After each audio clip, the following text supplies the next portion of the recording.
pertama-tama saya ingin menyapa terlebih dahulu kepada yang terhormat PLT Direktur Politeknik Negeri Banyuwangi, Bapak Muhammad Fuad Al Haris STMT, yang kami hormati Kepala Unit JPC Bapak Junaidi Adi Prasetyo SST MSC, Digital Marketing Spesialis Kak Jen Marcella, pemateri yang luar biasa pada kesempatan hari ini Kak Cisti Mariani, serta rekan-rekan Civitas Akademika Politeknik Negeri Banyuwangi dan para peserta webinar pada kesempatan hari ini. Tadi kita sudah ngobrol sedikit terkait sama yang disampaikan oleh Pak Haris, sama Kak Jen, terkait sama ngomongin masalah keuangan itu ngaturnya seperti apa sih, kayak gitu.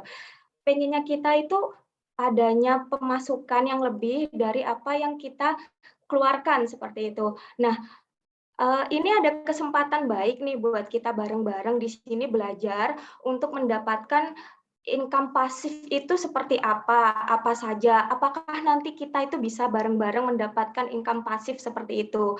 Nah, untuk menikmati acara hari ini, kita sambut untuk pemateri kita hari ini, yaitu Kak Cisti Mariani. Halo Kak Cisti. Halo, selamat sore. Selamat sore Kak Cisti. Katanya ini kan nggak kenal maka nggak sayang gitu ya Kak ya. Jadi kesempatan hari ini perkenankan dulu saya menyampaikan riwayat kehidupan dari Kak Cisti di sini. Beliau adalah lulusan dari BINUS Bina Nusantara University, ngambil majornya Business Management. Lalu setelah lulus beliau bekerja sebagai Mortgage Sales Officer di PT Bank Danamon Indonesia pada tahun 2016.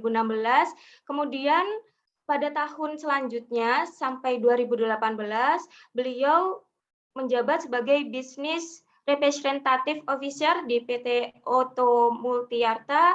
Lalu di tahun selanjutnya sampai tahun 2001 bulan Januari beliau menjabat sebagai Relationship Manager di PT Indo Premier Sekuritas, dan pada tahun 2021 sampai sekarang beliau menjadi financial expert di PT Ajaib Sekuritas Asia di situ.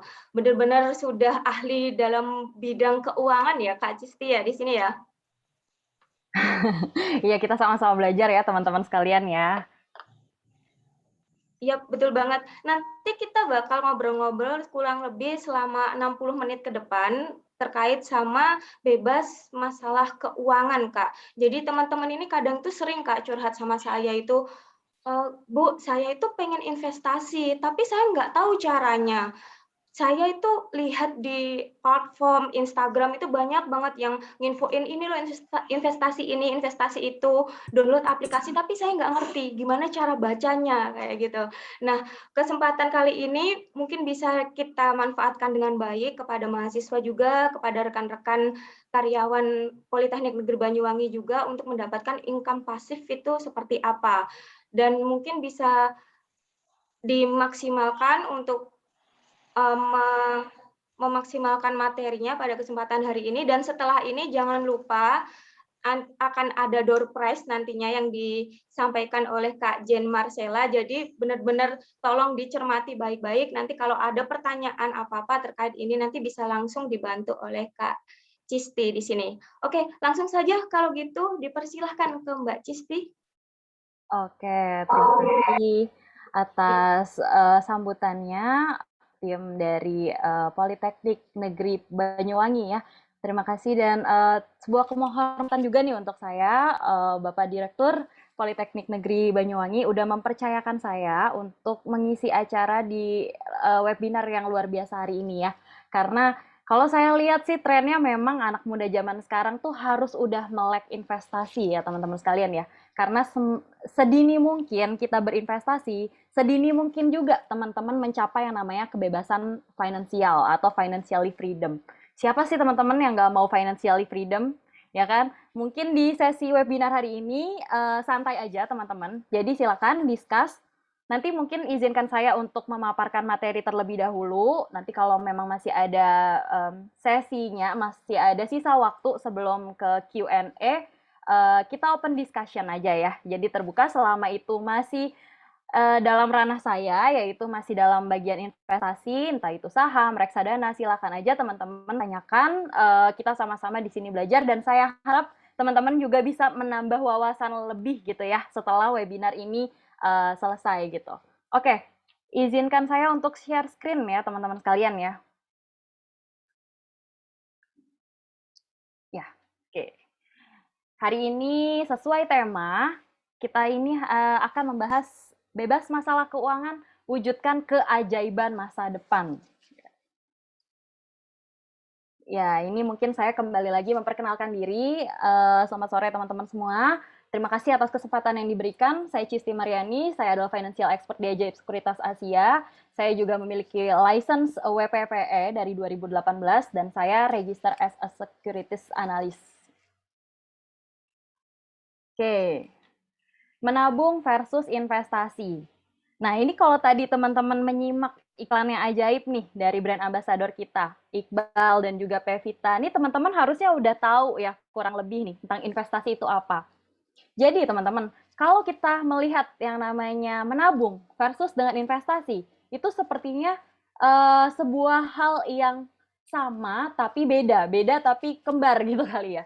Jadi ya teman-teman, sejatinya menabung versus investasi. Menabung dengan investasi itu adalah hal yang berbeda. Di mana di sini menabung adalah menyimpan atau menyisihkan dana untuk dana tersebut digunakan sewaktu-waktu yang biasanya bersifat jangka pendek, yaitu memenuhi kebutuhan jangka pendek nih teman-teman. Tapi kalau berbicara investasi, itu tadi seperti yang Iqbal Ramadan bilang ya teman-teman ya. Mungkin kalau saya yang bilang masuk kuping kanan keluar kuping kiri nih. Tapi kalau Iqbal Ramadan yang bilang kan karena idolanya harusnya teman-teman paham. Oh, investasi itu kata kuncinya adalah aktivitas menanam modal atau aset untuk berkembang teman-teman. Jadi aset yang teman-teman miliki itu ada harapan untuk berkembang, ada harapan untuk tumbuh. Tumbuhnya itu apa? Tumbuhnya itu ya nanti di masa depan gitu. Untuk kita rasakan benefitnya, untuk kita rasakan manfaatnya di masa yang akan datang, di masa depan. Gitu. Jadi mungkin untuk kata kunci dari investasi sendiri itu adalah harapan akan aset yang teman-teman miliki itu berkembang di masa yang akan datang. Beda ya dengan tabungan ya teman-teman ya. Jadi kalau menabung itu sifatnya lebih ke jangka pendek untuk memenuhi kebutuhan yang bersifat darurat, untuk memenuhi kebutuhan yang tiba-tiba terdesak gitu ya. Sedangkan kalau investasi, investasi itu untuk berkembang. Dana atau aset yang teman-teman miliki itu untuk tumbuh, berkembang, dan manfaatnya teman-teman bisa rasakan di masa depan. Oke. Nah, kita lanjut. Haruskah investasi? Nah, sebelum saya menjawab pertanyaan haruskah investasi, mungkin kita singgung-singgung sedikit tentang financial planning-nya ya teman-teman ya, atau perencanaan keuangan teman-teman. Jadi kita ini ya teman-teman, sebelum memulai investasi harus memiliki yang namanya pengelolaan atau perencanaan keuangan yang baik, yang bijak. Tidak ada aturan mutlaknya untuk perencanaan keuangan itu harus berapa persen gitu, karena semua itu sesuai dengan kebutuhan teman-teman masing-masing. Tapi kalau teman-teman mau mengikuti ibaratnya teori ya teman-teman ya, terkenal yang namanya teori 40, 30, 20, 10 nih teman-teman. Di mana artinya 40 itu adalah 40% teman-teman porsikan. Teman-teman porsikan dana yang teman-teman miliki untuk kebutuhan yang memang pokok, teman-teman. Yang memang primer. Yang memang teman-teman tuh seperti misalnya ya, kalau teman-teman ini anak kosan ya untuk bayar kos, untuk bayar listrik, untuk beli pulsa. Nah, itu kan kebutuhan pokok, kebutuhan wajib. Jadi 40%-nya itu di spending untuk memenuhi kebutuhan pokok. Nah, 30%nya itu biasanya kewajiban, teman-teman. Ini juga sebenarnya bukan angka mutlak, tapi sebaiknya kewajiban itu tidak boleh lebih dari 30% ya teman-teman. 30%-nya dari mana? Dari total income yang teman-teman miliki. Misalnya kalau teman-teman memang belum bekerja, atau misalnya teman-teman hanya mendapat uang saku, uang bulanan dari orang tua, ya sebaiknya kewajiban itu jangan terlalu banyak teman-teman. Dan bijaknya kewajiban itu tidak boleh lebih dari 30% total income yang teman-teman miliki. Kemudian 20%-nya itu apa? 20%-nya itu ya mungkin teman-teman bisa mix ya, ada di dalamnya dana darurat disisihkan, ada juga dana proteksi gitu ya disisihkan, atau untuk teman-teman kebutuhan entertain ya misalnya, oh saya juga butuh nongkrong di kafe nih tiap bulan, atau oh saya butuh jajan nih, beli ini, beli itu tidak masalah teman-teman. Jadi itu boleh diporsikan, mungkin di luar dari 40-30 tersebut, dan porsinya mungkin bisa dipertimbangkan 20%. Nah, sisanya 10% itu sebaiknya teman-teman pertimbangkan untuk investasi, teman-teman. Jadi kalau kita berbicara investasi, ingat ya teman-teman ya, berbicara investasi, berbicara dana dingin, dana di luar kebutuhan pokok gitu, bukan dana yang berasal dari pinjol misalnya gitu, atau mungkin dana yang berasal dari, aduh ini sebenarnya dana kebutuhan saya, atau ini sebenarnya dana untuk porsi kewajiban saya, itu di luar itu semua ya teman-teman ya. Jadi investasi itu siapkan dana 10% aja, karena investasi yang paling bijak itu adalah investasi dengan jumlah terkecil teman-teman. Gitu ya. Nah, kemudian kalau teman-teman udah tahu porsinya, udah dapat mengelola keuangan dengan sebijak mungkin, di mana teman-teman udah tahu nih, oke porsi saya ini sekian, sekian, sekian. Nah, kira-kira bisa terjawab nih, haruskah investasi? Jawabannya adalah harus teman-teman. Berbicara haruskah investasi, berbicara juga tentang manfaatnya. Di mana manfaatnya investasi sendiri? Pertama, dengan berinvestasi, teman-teman memiliki cadangan finansial. Teman-teman memiliki yang namanya backup dana gitu. Ibaratnya kalau teman-teman suatu waktu butuh gitu ya, dan ternyata kebutuhan teman-teman itu jumlahnya lebih besar dibandingkan dana darurat yang teman-teman miliki gitu. Nah, ini kan dana investasi itu bisa menolong teman-teman. Nah, kedua, tadi ya sesuai keywords-nya ya teman-teman ya. Jadi di dalam pengertian investasi sendiri, investasi itu untuk mengembangkan aset yang teman-teman miliki, menumbuhkan aset yang teman-teman miliki. Jadi, haruskah investasi? Harus. Karena investasi ini bermanfaat untuk meningkatkan dan menumbuhkan dan mengembangkan aset yang teman-teman miliki. Nah, kemudian manfaat investasi lainnya itu adalah mengalahkan inflasi. Ini di sini saya juga yakin lah ya, teman-teman pasti udah tahu yang namanya inflasi itu apa. Jadi inflasi itu penurunan nilai mata uang ya teman-teman ya. Mungkin nominalnya sama, tapi nilainya itu sebenarnya berkurang. Oke, kita lanjut ke ilustrasi inflasi. Nah, di sini ada contoh ilustrasi inflasi nih teman-teman. Jadi di sini ada semacam troli. Nah, kalau teman-teman ke supermarket nih, mungkin 1 dekade yang lalu ya, atau 10 tahun yang lalu, teman-teman ke supermarket, itu teman-teman bisa memenuhi trolinya hanya dengan 100.000 itu kayaknya udah penuh. Teman-teman udah bisa beli minyak, bisa beli beras, bisa beli roti gitu ya. Bahkan ditambah teman-teman beli minuman-minuman berasa gitu, ditambah jajan dan segalanya ya sebagai macam. Nah, kemudian semakin ke sini jelang 5 tahun yang akan datang, oh ternyata nominal 100.000 ini hanya bisa membeli barang-barang yang menjadi kebutuhan pokok aja nih, gitu. Nah, kemudian semakin ke sini, semakin nih tahun 2021, kalau teman-teman bawa 100.000 ke supermarket ya, itu paling hanya dapat ya minyak, beras gitu ya, hanya kebutuhan-kebutuhan pokok aja, dan itu pun tidak terpenuhi semuanya gitu ya teman-teman ya. Bahkan mungkin kalau teman-teman nih misalnya nongkrong gitu ya ke kafe, ke Starbucks itu hanya dapat 2 cups aja ya teman-teman ya. Jadi inilah yang disebut inflasi. Jadi ada penurunan nilai di mana jumlah atau nominal uangnya itu sebenarnya sama. Nominalnya sama 100.000, tapi nilainya berkurang teman-teman. Nah, dengan investasi, teman-teman bisa nih menstrategikan untuk mengalahkan inflasi ini gitu. Jadi mulailah berinvestasi teman-teman. Oke, kita lanjut. Penyebab orang untuk takut berinvestasi. Nah, ini nih biasanya ya teman-teman ya. Saya juga sering banget dapet sharing dari teman-teman lainnya. Aduh, saya masih belum berani nih untuk berinvestasi. Kenapa? Pertama, investasi itu butuh modal besar. Nah, ini nih sebenarnya mindset yang salah ya teman-teman ya. Jadi investasi butuh modal besar itu adalah salah sekali ya teman-teman ya. Bahkan untuk di Ajaib aja, teman-teman bisa modal berinvestasi hanya dengan Rp10.000. Rp10.000 aja teman-teman udah bisa punya yang namanya portfolio investasi berupa portfolio reksadana ya teman-teman ya. Nah, kalau saham, Kalau saham itu nanti itu minimalnya ada mekanisme perdagangannya juga ya teman-teman ya. Minimal belinya itu adalah satu lot dengan harga per lembar sahamnya itu berbeda-beda. Nanti mungkin akan saya jelaskan di beberapa slide ke depan. Ini ada yang raise hand.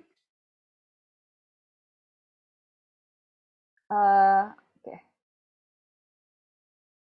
Mungkin saya masuk ke materi dulu kali ya. Nanti boleh kita discuss setelah materi selesai. Oke. Kemudian selanjutnya, biasanya yang menyebabkan orang untuk takut berinvestasi adalah adanya pikiran bahwa saham itu adalah judi. Nah, ini juga saya sering banget nemuin ya, mindset seperti ini. Saham adalah judi. Sekarang gini teman-teman, kalau dikatakan saham itu adalah judi, saham itu dari sisi legalitas sudah ada peraturan undang-undangnya.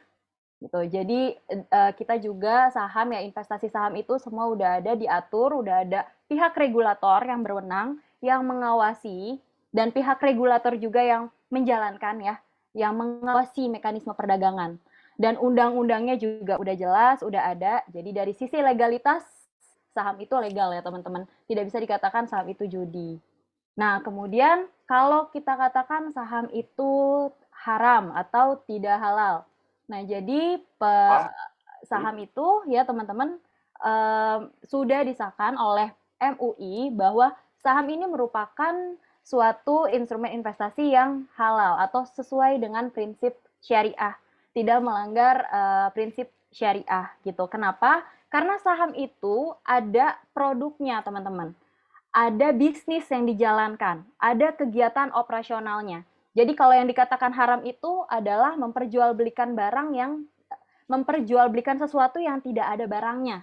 Tapi kalau saham, saham itu ada aktivitas bisnisnya, ada kegiatan operasional yang berjalan gitu. Nah, nanti mungkin akan lebih dalam lagi ya beberapa saham yang mungkin kira-kira sesuai atau tidak dengan prinsip syariah.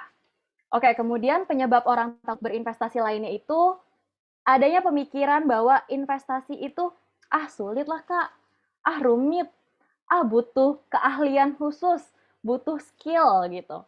Ya teman-teman, jadi memang sejatinya kalau teman-teman itu mau memulai investasi, berinvestasilah di suatu instrumen investasi yang memang teman-teman paham betul gitu tentang produknya, tentang jasanya ya. Mungkin kalau misalnya teman-teman beli saham yang bergeraknya di bidang di jasa gitu ya teman-teman ya, tidak menghasilkan suatu produk.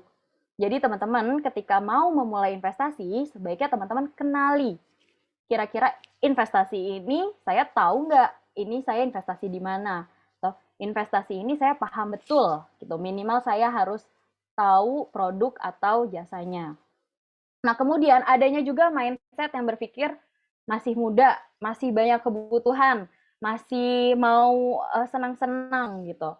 Nah, kalau ini juga biasanya pemikiran mungkin teman-teman yang masih ini ya teman-teman ya, yang masih belum terlalu berpikir nanti ajalah investasi, nantilah kalau saya udah duitnya udah banyak, nantilah kalau saya udah dapat kerjaan enak.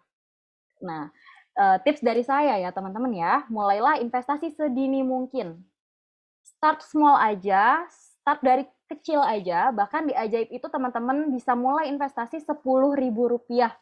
Jadi silakan sisihkan duit untuk berinvestasi, biar teman-teman nanti rasakan manfaatnya di masa depan itu. Gitu. Jadi nanti teman-teman, apalagi kalau teman-teman punya dream atau punya goals, aduh saya pengen deh, saya tidur aja menghasilkan uang gitu. Aduh saya pengen deh, saya tidak perlu bekerja keras, saya bisa menghasilkan passive income gitu. Nah, berinvestasilah sedini mungkin ya teman-teman ya untuk mewujudkan goals atau cita-cita teman-teman tersebut.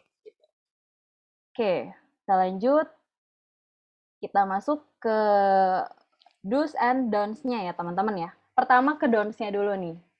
Jadi ketika teman-teman udah fix, oke, saya sudah siap memulai investasi, saya siap untuk berinvestasi saat ini, misalnya ke saham atau ke reksadana gitu ya. Pertama tipsnya itu, jangan ikut kata teman ya teman-teman ya. Kenapa? Karena kita ini sebagai manusia sebenarnya berbeda ya teman-teman ya. Kita berbeda, kita memiliki latar belakang keluarga yang berbeda, kita memiliki profil risiko yang berbeda juga, kita memiliki experience yang berbeda juga gitu. Jadi tentunya kita ini uh, dengan katakanlah dengan sahabat kita yang udah sangat dekat, udah sangat intim sekali ya hubungannya, misalnya saya udah kenal dia 10 tahun yang lalu, saya udah cocok banget sama dia. Kita ini belum tentu sama, teman-teman. Jadi ketika teman-teman mau mulai investasi, sejatinya jangan ikut kata teman. Misalnya misalnya teman-teman punya teman ikut saya investasi saham loh, tapi kalau saham itu tidak sesuai dengan profil risiko teman-teman, sebaiknya jangan dulu gitu ya. Jangan ikut kata teman. Itu tips yang pertama. Nah, yang kedua, jangan panik jika nilai investasi itu turun. Nah, jadi ya teman-teman ya, di pasar saham itu karena saham adalah suatu instrumen investasi yang high risk, yang risikonya tuh sangat tinggi, pergerakannya itu berfluktuatif banget teman-teman. Perubahan harganya itu terjadi setiap detik, setiap menit, selama jam perdagangan saham tersebut. Gitu. Jadi, tipsnya dari saya, jangan panik jika nilai investasi teman-teman miliki itu turun gitu. Nah, ini balik lagi ke perencanaan investasi di awal ya teman-teman ya. Jadi sebelum memulai investasi, teman-teman tuh harus paham betul tentang investasi. Teman-teman mau investasi kemana. Kalau teman-teman udah paham, udah yakin dengan instrumen investasi yang teman-teman miliki, maka jangan panik ketika nilai investasinya itu turun. Dan begitu pun sebaliknya, jangan serakah atau jangan greedy jika nilai investasinya tuh naik. Mungkin teman-teman juga udah sering dengar FOMO, jangan FOMO lah ya, fear of missing out gitu ya. Nah, itu juga jangan ya teman-teman ya. Silakan lakukan analisa kembali apakah instrumen investasi ini cocok atau tidak untuk teman-teman. Nah, kemudian tips yang keempat itu jangan mengikuti ajakan atau rekomendasi tanpa analisa terlebih dahulu. Nah, ini juga penting ya teman-teman ya. Mungkin teman-teman sekarang udah lihat banyak sekali influencer atau bahkan public figure atau bahkan tokoh masyarakat yang kira-kira mengeluarkan statement, oh ayo beli saham ini atau ayo investasi di saham ini, saham bla bla bla bla bla bla. Itu pertanyaannya boleh atau tidak? Misalnya teman-teman, aduh saya mengidolakan dia gitu. Aduh, saya melihat kok kalau dia yang ngomong kayaknya oke nih, kayaknya sahamnya langsung rame nih. Itu boleh nggak ya saya ikutan gitu? Itu pertanyaannya, jawabannya sebenarnya boleh ya teman-teman ya. Silakan, silakan. Tapi sebaiknya jangan diikuti tanpa analisa terlebih dahulu. Jadi teman-teman tetap lakukan analisa dan sesuaikan. Oh, cocok atau tidak nih dengan profil risiko saya gitu. Nah, kemudian untuk tips yang seharusnya dilakukan, yang pertama, teman-teman harus menyiapkan yang namanya trading plan. Jadi ketika teman-teman udah siap nih, oke saya mau investasi, saya mau mulai, teman-teman tuh harus tahu dulu trading plan-nya. Ini saya investasi untuk jangka waktu berapa lama. Ya, sejatinya itu dibagi sebagai ada jangka pendek, ada jangka menengah, ada jangka panjang ya teman-teman ya. Untuk jangka panjang mungkin dana pensiun, untuk jangka panjang mungkin pendidikan anak, ya teman-teman sebaiknya udah dipikirkan nih dari sekarang. Atau mungkin untuk jangka menengah lah ya, untuk jangka menengah teman-teman udah berpikir, duh saya mau menikah nih, saya mau menikah dengan uang saya sendiri, saya mau menikah dengan dana hasil investasi saya gitu. Atau teman-teman ada yang ingin memiliki kendaraan pribadi gitu. Mungkin 3 sampai 4 tahun ke depan saya udah bisa beli mobil sendiri atau mungkin beli rumah sendiri gitu ya. Jadi untuk investasi teman-teman tuh udah harus tentukan dari awal plan-nya itu mau seperti apa. Atau mungkin yang jangka pendek, misalnya tahun depan setahun lah ya teman-teman ya. Kayak tahun depan saya mau traveling nih. Saya mau traveling pakai dana hasil investasi lah gitu. Biar saya nanti investasi dulu. Harapannya kan tadi ya di keywordnya investasi itu kan ada harapan. Harapan ya dana saya ini bisa berkembang, bisa membantu saya untuk traveling di setahun kemudian nih, setahun dari hari ini gitu. Jadi yang pertama harus dilakukan adalah trading plan. Tentukan time horizon investasi teman-teman, tujuan investasinya.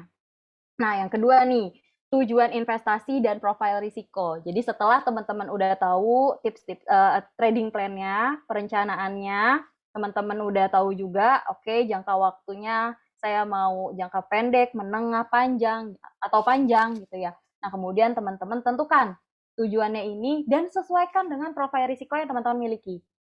Untuk profil risiko nanti ada di slide berikutnya ya teman-teman ya. Nah, oke, kemudian lakukan juga update berita nih teman-teman.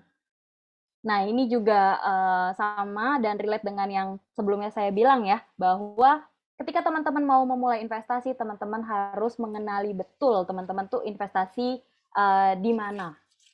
Jadi teman-teman harus update beritanya, teman-teman tuh harus tahu, harus paham betul tentang instrumen investasi yang teman-teman investasikan ini. Nah, kemudian setelah teman-teman sudah melakukan investasi, lakukan diversifikasi portfolio investasi, teman-teman. Diversifikasi ini penting ya. Kenapa? Karena diversifikasi ini kata kuncinya adalah keberagaman, teman-teman. Jadi dengan teman-teman melakukan keberagaman, investasi itu kan erat kaitannya dengan risiko ya, teman-teman ya. Jadi investasi itu jangan hanya fokus ke return-nya aja, tapi teman-teman juga harus ingat bahwa ada risiko di balik return tersebut. Nah, dengan teman-teman melakukan diversifikasi, teman-teman ini bisa bagaimana ya? Teman-teman bisa mengantisipasi risiko yang kemungkinan terjadi. Let's say ya, teman-teman ya, misalnya, oke, saya sudah tahu nih caranya berinvestasi beli saham, saya udah tahu caranya beli reksadana di Ajaib, saya juga udah tahu gitu. Nah, diversifikasi aja teman-teman. Lakukan diversifikasi. Misalnya saya punya saham, saya juga punya reksadana gitu. Jadi diragamkan gitu portfolio investasinya. Nah, kemudian yang kelima tipsnya adalah disiplin berinvestasi. Untuk metode investasi itu sebenarnya terkenal dua metode ya teman-teman ya. Ada yang namanya lump sum, ada juga yang dollar cost averaging. Di mana lump sum itu artinya teman-teman punya modal nih 100%. Nah, teman-teman langsung investasi dengan 100%-nya itu modal teman-teman. Misalnya katakanlah teman-teman punya modal 500.000 untuk berinvestasi. Nah, teman-teman gunakan 500.000 itu untuk masuk di saham ABCD gitu misalnya ya. Oke, saya mau investasi di saham ini, saya habiskan modal saya 100% di saham ini. Karena misalnya karena teman-teman udah yakin banget akan prospek saham ini bagus ke depannya, kinerjanya juga positif gitu ya misalnya. Itu nggak ada yang salah ya teman-teman ya, silahkan tapi sesuaikan dengan profil risiko. Atau mungkin teman-teman punya tertariknya dengan metode yang selanjutnya ya, yang kedua ini, dollar cost averaging. Nah, kalau metode dollar cost averaging ini tipenya seperti masuknya berkala, masuknya step by step gitu teman-teman. Jadi misalnya teman-teman punya modal 500.000 nih. Oke, saya masuk hari ini ke saham ini 100.000 dulu deh. Saya beli sekian lot gitu. Terus di hari berikutnya, loh kok marketnya lagi koreksi nih, oke saya masuk sekian lot gitu. Jadi itu cicil bertahap ya, atau masuk bertahap ya teman-teman ya. Nah, untuk investasi, teman-teman juga seharusnya disiplin melakukan berinvestasi. Ketika teman-teman udah ada porsi dananya untuk investasi, lakukan terus gitu. Jadi dengan mengubah lifestyle teman-teman yang lebih teratur lagi, financial planning-nya juga lebih bijak, ya teman-teman seharusnya disiplin untuk berinvestasi. Oke, kita masuk ke profil risiko. Jadi untuk profil risiko, ini terkenal 3 profil risiko ya teman-teman ya. Yang pertama itu ada yang tipe konservatif. Nah, tipe konservatif ini biasanya orang-orang yang memang cenderung menghindari risiko nih teman-teman. Jadi orang-orang yang tipenya konservatif itu biasanya tidak terlalu menyukai instrumen investasi yang high risk gitu. Nah, kalau teman-teman adalah tipe seperti itu, berarti teman-teman tergolong konservatif. Kemudian satu tingkat di atas konservatif ada tipe moderat. Untuk tipe moderat ini dia udah mulai memperhatikan return yang lebih tinggi, tapi lebih teliti dan lebih hati-hati karena tidak terlalu menyukai juga instrumen yang high risk gitu. Jadi kalau teman-teman yang, aduh kok saya udah mulai tertarik sama yang returnnya agak tinggi dikit nih, tapi saya juga belum berani sama yang terlalu tinggi risikonya. Nah itu mungkin teman-teman masuk ke tipe yang moderat. Nah kemudian ada tipe agresif. Tipe agresif ini biasanya udah paham betul akan prinsip investasi. High risk, high return. Low risk, ya low return gitu. Nah, biasanya tipe agresif ini yang risk taker. Yang memang mungkin pengalamannya udah banyak. Yang mungkin memang pengetahuannya juga udah kaya ya teman-teman ya. Atau sudah wawasannya udah sangat luas akan dunia investasi gitu. Jadi dia cenderung untuk risiko pasti ada gitu, tapi saya tahu di balik risiko yang tinggi itu ada return yang tinggi juga gitu. Nah, ini teman-teman harus mengenali profil risiko mana yang teman-teman kira-kira cocok dengan diri atau individu teman-teman masing-masing. Kalau teman-teman adalah tipe yang konservatif, jangan pernah coba untuk teman-teman seakan-akan menjadi yang agresif gitu. Jadi sesuaikan, dilihat kembali, analisa ke dalam diri teman-teman dulu, profil risiko teman-teman itu ada atau cocok di bagian yang mana. Oke, kemudian untuk instrumen investasi, mungkin teman-teman udah banyak sering udah kenal gitu ya yang namanya investasi di sektor real seperti emas ya, properti gitu. Nah, emas, properti ini udah mungkin juga udah diajarkan oleh orang tua juga kali ya. Jadi yang namanya investasi di emas, ya mungkin teman-teman udah nggak asing lagi. Atau investasi di properti, di rumah, di tanah, di apartemen gitu ya. Itu teman-teman mungkin udah nggak asing lagi. Tapi teman-teman, kalau teman-teman berinvestasi di sektor real, itu kan modalnya besar. Ya, jadi modalnya itu beli tanah aja udah sangat mahal ya teman-teman ya harga saat ini ya. Beli rumah apalagi, apartemen gitu. Nah, di sini yang akan saya kenalkan itu instrumen investasi yang ada di pasar modal teman-teman. Yang modalnya juga masih terjangkau, yang memang teman-teman kira-kira bisa lakukan gitu ya. Di sini saya mau mengajak teman-teman untuk lebih kenal lagi instrumen investasi yang ada di pasar modal. Jadi yang ada di pasar modal itu ada saham, teman-teman. Saham dan juga ada surat utang atau obligasi. Kemudian ada juga produk turunan dari saham yaitu reksadana, teman-teman. Oke. Nah, kita ke pengertian dari pasar modal dulu ya, teman-teman ya. Jadi pasar modal itu apa sih? Pasar modal itu sama teman-teman, sama dengan pasar-pasar umumnya ya, yaitu adanya penjual dan adanya pembeli. Nah, pihak penjualnya itu siapa? Pihak penjualnya itu adalah perusahaan atau emiten yang membutuhkan dana. Jadi emiten ini dia membutuhkan dana dari teman-teman nih sebagai calon investor yang memiliki kelebihan dana. Kemudian ketemu di dalam suatu pasar modal. Nah, berikut struktur pasar modal Indonesia. Jadi kita juga diawasi oleh pihak regulator ya, yaitu OJK. Kemudian juga ada beberapa pihak regulator lainnya dan ini mungkin teman-teman bisa lihat ya, bisa pelajari nanti karena kalau saya jelaskan di sini waktunya ini akan memakan waktu panjang sekali ya teman-teman ya. Jadi saya mungkin lebih berfokus kepada mekanisme perdagangannya aja nanti. Oke. Kita lanjut ke saham. Ya, untuk saham. Sebenarnya saham itu apa sih, teman-teman? Jadi saham itu simpelnya, saham itu adalah sebuah instrumen investasi yang ada di pasar modal yang menyatakan sebuah kepemilikan, teman-teman. Suatu bentuk kepemilikan. Jadi kalau teman-teman memiliki yang namanya saham BBCA, misalnya ya teman-teman ya, ini disclaimer, ini bukan pom-pom saham, ini juga bukan ajakan membeli atau menjual BBCA, ini saya disclaimer. Misalnya teman-teman memiliki saham BBCA, nah teman-teman bisa dikatakan bahwa teman-teman adalah pemiliknya saham Bank BCA gitu. Teman-teman adalah salah satu investornya gitu. Jadi menarik ya teman-teman ya, ketika teman-teman membeli suatu saham bank besar gitu, teman-teman bisa dikatakan bahwa teman-teman adalah bagian daripada investornya. Nah, untuk mekanisme perdagangannya sendiri, minimal pembelian saham itu adalah satu lot yang artinya 100 lembar, teman-teman. Ini udah sangat terjangkau ya teman-teman ya, karena beberapa tahun yang lalu minimal pembelian saham itu 500 lembar nih teman-teman. Satu lotnya adalah 500 lembar. Tapi pihak regulator atau pihak Bursa Efek Indonesia sudah menyesuaikan, sudah memudahkan teman-teman selaku calon investor, akhirnya satu lot diubah menjadi hanya 100 lembar nih teman-teman.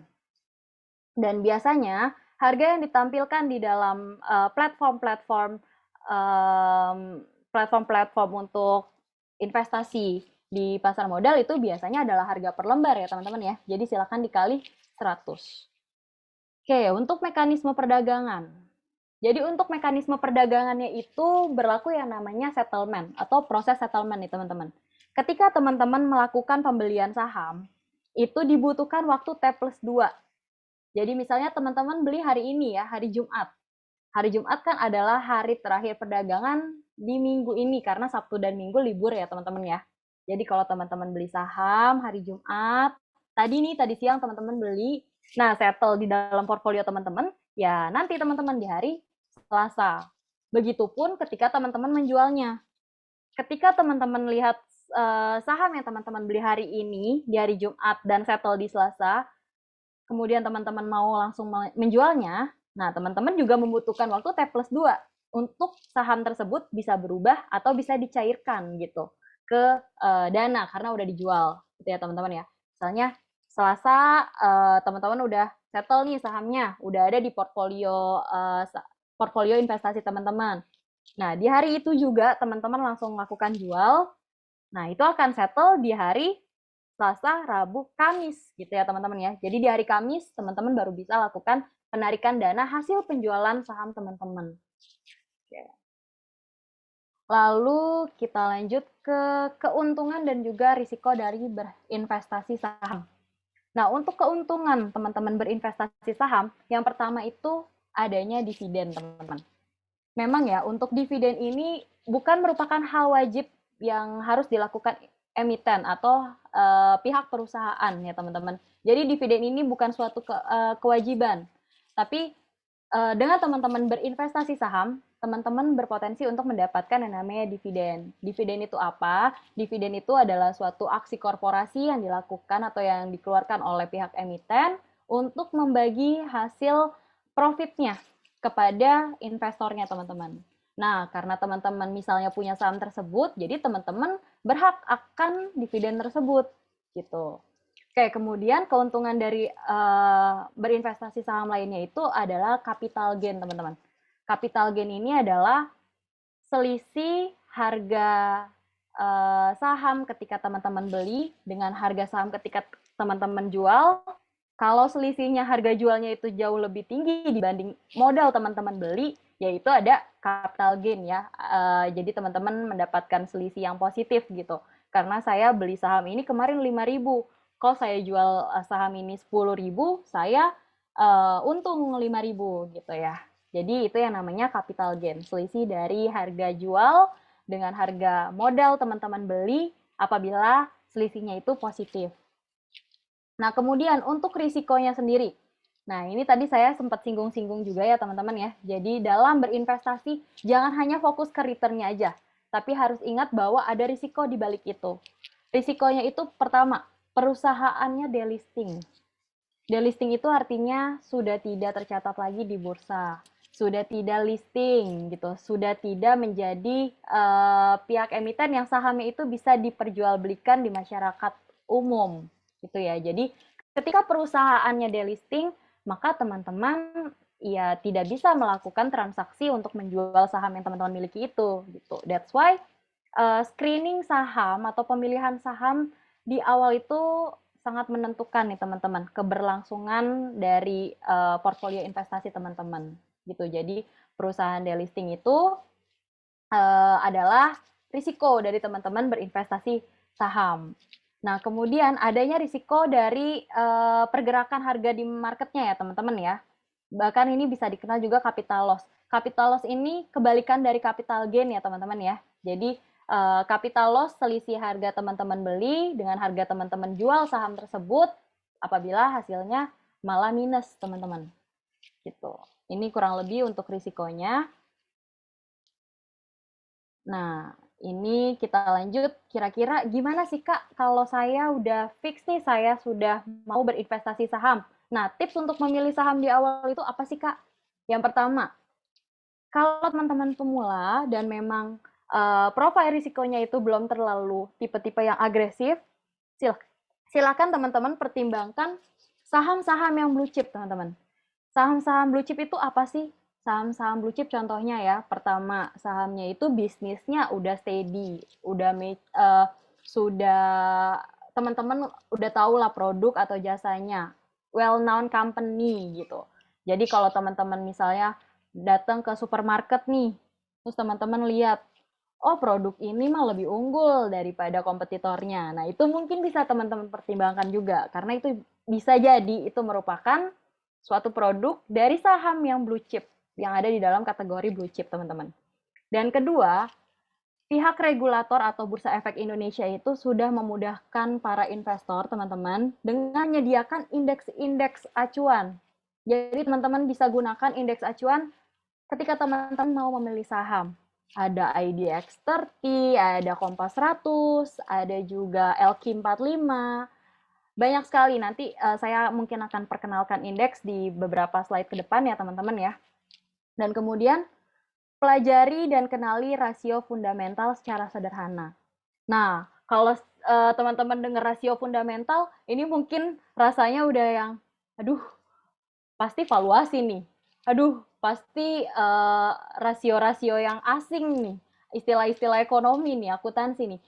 Tidak seperti itu ya, teman-teman ya. Jadi, dalam menganalisa suatu analisa fundamental, itu sebenarnya artinya luas, teman-teman. Analisa fundamental sendiri juga terbagi dua. Ada analisa kuantitatif dan juga kualitatifnya. Nah, untuk yang analisa kuantitatif, mungkin memang benar ya teman-teman ya, erat kaitannya dengan angka-angka, dengan valuasi, dengan rasio keuangannya. Jadi teman-teman tuh kalau berbicara analisa fundamental kuantitatif nih, kuantitatif ya tentu erat kaitan dengan laporan keuangannya, dengan kinerjanya. Kira-kira dia laba bersihnya, dia menghasilkan laba bersih atau enggak sih gitu. Terus kemudian gimana struktur permodalannya, kuat atau tidak. Kemudian bisnisnya berjalan dengan baik atau tidak gitu ya teman-teman ya. Jadi kalau berbicara kuantitatif memang erat kaitannya dengan angka. Tapi rasio fundamental tidak hanya seputar valuasi dan angka-angka tersebut aja. Nah, rasio fundamental atau analisa fundamental juga teman-teman bisa gunakan dari sisi kualitatifnya nih teman-teman. Di mana teman-teman tuh bisa lihat gimana keunggulan dari brandnya, gimana keunggulan bersaingnya dia gitu. Apakah dia memiliki keunggulan kompetitif yang lebih baik dibanding dengan kompetitornya gitu. Nah, teman-teman itu juga bisa lakukan analisa fundamental sesederhana itu. Jadi teman-teman tuh memang harus kenal dulu, memang harus tahu dulu sebelum teman-teman berinvestasi di saham tersebut gitu. Jadi fundamental tidak hanya angka-angka atau rasio-rasio ya teman-teman ya. Silakan kalau teman-teman belum menguasai betul akan rasio-rasio keuangan, ya gunakan analisa fundamental dari sisi kualitatifnya teman-teman. Keunggulan bersaingnya, kekuatan dari manajemennya gitu. Jadi kekuatan dari manajemennya itu memang sangat butuh juga ya teman-teman ya, karena keberlangsungan suatu perusahaan itu tidak terlepas dari manajemen yang baik. Manajemennya, kemudian struktur direksinya. Teman-teman tuh bisa cari tahu di berita tuh udah banyak banget ya teman-teman ya. Oke, ini manajemen ini kira-kira bagus atau enggak. Kemudian dari grup mana, apakah induk grupnya juga besar, gitu. Apakah dia punya anak perusahaan yang unggul gitu dan lain sebagainya gitu ya teman-teman ya. Jadi lakukan analisa fundamental secara sederhana. Oke. Nah, di sini untuk menganalisa suatu saham, screening saham memang bisa menggunakan dua analisa ya teman-teman ya. Ada analisa fundamental, ada analisa teknikal. Kalau fundamental di sini pengertiannya ya teman-teman ya, mungkin bisa baca. Jadi untuk menentukan saham perusahaan mana yang bagus, yang layak untuk dibeli atau diinvestasikan, analisa fundamental mempertimbangkan dari sisi kinerja keuangannya, tingkat persaingan usahanya, potensi dari industrinya sendiri atau sektornya sendiri, analisa dari pasarnya atau makronya gitu ya teman-teman ya. Nah, itu adalah analisa fundamental. Nah, untuk analisa teknikal ini biasanya digunakan untuk teman-teman tahu perfect time, kira-kira saya harus masuk saat ini atau saya harus keluar saat ini atau saya harus wait and see gitu. Tapi untuk analisa teknikal mungkin satu tingkat lebih nanti lah gitu ya teman-teman ya. Mungkin ketika teman-teman sudah bisa minimal bisa cara beli dan jual saham, kemudian teman-teman juga udah bisa melakukan analisa fundamental, bisa upgrade knowledge lagi tentang analisa teknikal. Nah, kalau dikatakan analisa fundamental dengan analisa teknikal lebih butuh yang mana sih, Kak? Ini saya bisa jawab bahwa analisa fundamental dan teknikal itu tidak ada yang lebih kuat yang mana, tapi dua-duanya ini saling bergantungan gitu, teman-teman. Jadi kalau analisa fundamental itu untuk kita tahu saham apa yang layak kita investasikan. Nah, untuk analisa teknikal, untuk kita tahu kapan waktu yang tepat kita masuk ke saham tersebut gitu. Jadi dua-duanya ini sangat sangat penting, sangat butuh gitu ya teman-teman ya. Jadi tidak ada yang bisa dikatakan lebih baik teknikal aja lah, fundamentalnya saya abaikan. Itu juga tidak baik gitu ya teman-teman ya. Dua-duanya itu sangat berkesinambungan. Oke. Nah, 3 hal penting dalam analisa fundamental. Dalam analisa fundamental, yang pertama, kita bisa menilai kinerja dan kondisi perusahaannya. Ya, untuk menilai kinerja dan kondisi biasanya dari laporan keuangan ya teman-teman ya. Jadi teman-teman bisa lihat nih, oke, perusahaan ini masih untung atau rugi gitu. Kemudian perusahaan ini banyak utangnya atau tidak gitu. Terus kalau dari sisi utang ini sebenarnya utang yang produktif atau tidak gitu.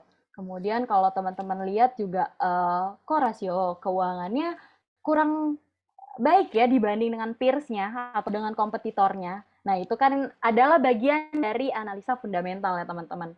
Nah, kemudian kedua, ketika teman-teman udah bisa yang namanya melakukan analisa dari rasionya, dari valuasinya, maka nanti teman-teman akan tahu harga wajar saham tersebut gitu. Nah, di sini mungkin saya akan sounding secara sederhana aja ya, teman-teman ya. Jadi, di dalam rasio fundamental itu biasanya digunakan PER atau PE ratio atau price to earning ratio. Kalau teman-teman sering dengar ada PER gitu. Ini untuk menentukan harga wajar saham. PER-nya sekian gitu. Nah, itu juga bisa teman-teman pertimbangkan. Kira-kira PER dari saham A dengan PER dengan saham B itu lebih tinggi yang mana? Atau mungkin teman-teman gunakan PBV, price to book value. Jadi price to book value, price atau harga saham hari ini atau harga saham terakhir teman-teman lihat dibandingkan dengan nilai bukunya, book value-nya. Nah, PBV-nya itu, jadi PER dengan PBV, suatu rasio itu tidak bisa berdiri sendiri, teman-teman. Suatu rasio itu harus dibandingkan. Entah dibandingkan dengan rasio kompetitornya, atau dibandingkan dengan rasio perusahaan yang sama, tapi dengan periode yang sebelumnya, atau periode yang lampau gitu. Jadi, rasio tidak bisa dikatakan PBV-nya 0,8, ini berarti masih sahamnya masih under value, masih over value. Itu tidak bisa dikatakan itu ya teman-teman ya. Jadi rasio itu harus dibandingkan. Dibandingannya gimana? Jadi kalau PBV-nya saham ini 0,8, kemudian ketemu saham ini yang satu industri kompetitornya banget, peers-nya banget, yang satu punya rasio PBV 0,6 gitu. Rasio PBV semakin kecil semakin baik ya teman-teman ya. Jadi kalau PBV-nya 0,6, yang satu 0,8, tentu yang lebih baik yang 0,6 gitu ya. Jadi untuk menentukan harga wajar saham, teman-teman juga harus membandingkan rasio dari suatu saham dengan kompetitornya atau dengan periode dengan saham yang sama dengan periode yang lain atau sebelum-sebelumnya. Oke, kemudian yang penting dari analisa fundamental itu memonitor saham secara rutin. Memonitor saham secara rutin itu memonitor beritanya juga ya, teman-teman. Beritanya itu apakah ada aksi korporasi, apakah ada misalnya ya teman-teman, apakah ada merger, apakah ada berita akuisisi, apakah ada berita penambahan modal, capital expenditure, apakah ada berita misalnya saham ini misalnya ada berita jelek gitu ya teman-teman ya, apakah ada berita manajemennya korupsi atau sebagai macam. Jadi teman-teman dalam menganalisa fundamental juga harus mempertimbangkan hal tersebut atau monitor beritanya, monitor update-nya gitu ya teman-teman ya. Oke, kemudian di sini saya akan singgung sedikit aja tentang analisis teknikal ya teman-teman ya. Jadi kalau teman-teman lihat nih charting atau grafik, mungkin teman-teman juga udah pusing duluan kali ya. Baca, aduh ini kok ada merah, ada hijau, atau mungkin ini ada hitam atau putih gitu ya teman-teman ya. Jadi warnanya tuh sebenarnya bisa di custom teman-teman. Bisa hitam, bisa putih, bisa merah, bisa hijau, bisa naik, bisa turun gitu. Itu udah pusing duluan gitu ya teman-teman ya. Tapi di sini mungkin saya akan sounding-sounding. Jadi dalam analisa teknikal itu ada 3 bagian penting nih teman-teman. Ada namanya charting harga saham. Charting harga saham itu yang teman-teman lihat. yang teman-teman lihat ya di bagian bagannya. Jadi charting itu bisa di custom teman-teman. Ada yang namanya bar line, ada yang namanya bar chart, ada yang namanya line chart, dan ada juga yang candlestick. Ya, kalau teman-teman lihat seperti semacam body candle gitu ya, ada yang tebal, ada yang hitam, ada yang putih, ada yang merah, ada yang hijau, itu namanya candlestick ya teman-teman ya. Nah, ini adalah bagian penting dalam analisa teknikal. Kemudian di dalam analisa teknikal itu juga ada yang namanya trend atau channel, di mana harga saham itu sebenarnya bergerak, ya ada trennya, ada channelnya. Gitu. Nah, kemudian ada titik support dan resistance. Simpelnya, support itu adalah titik bawah ya teman-teman. Ibaratnya itu support adalah lantainya, dan resistance adalah atapnya. Gitu. Jadi ini simple aja, mungkin saya akan memperkenalkan analisa teknikal. Nanti kalau teman-teman ada pertanyaan atau mungkin ada discuss tentang hal ini atau tentang apapun, silakan ya teman-teman ya. Oke, nah ini juga saya mau sharing aja. Ini yang tadi saya sempat singgung ya teman-teman ya. Nih, ini kan kelihatan nih, ada merah, ada hijau, kok ada yang tipis nih, ada yang garis doang gitu ya teman-teman ya. Nah ini sebenarnya adalah sinyal nih teman-teman. Jadi kalau teman-teman udah upgrade knowledge lagi, saya mau bisa analisa teknikal. Nah ini teman-teman juga bisa pelajarin sinyal-sinyal dari candlestick atau sinyal-sinyal dari chartingnya gitu teman-teman. Nah di sini ada yang namanya doji, ada yang namanya engulfing, ada harami gitu. Ini banyak banget ya teman-teman ya. Kayaknya kalau saya jelasin satu-satu ini akan memakan waktu satu sesi atau seharian kali ya teman-teman ya. Jadi nggak mungkin kalau saya bahas di sini. Ini di sini FYI aja, teman-teman mungkin bisa lihat, bisa kenal. Oke, oh ini charting untuk analisa teknikal. Ya, ini ada bullish engulfing, ada bullish harami. Ada kebalikannya ya, teman-teman ya. Bearish engulfing, ada bearish harami. Nah, ini tuh punya sinyal yang beda-beda nih, teman-teman. Nanti kalau teman-teman udah tertarik banget akan investasi saham khususnya ya, silakan teman-teman upgrade knowledge sampai dengan analisis teknikal seperti ini. Oke, kemudian kita lanjut.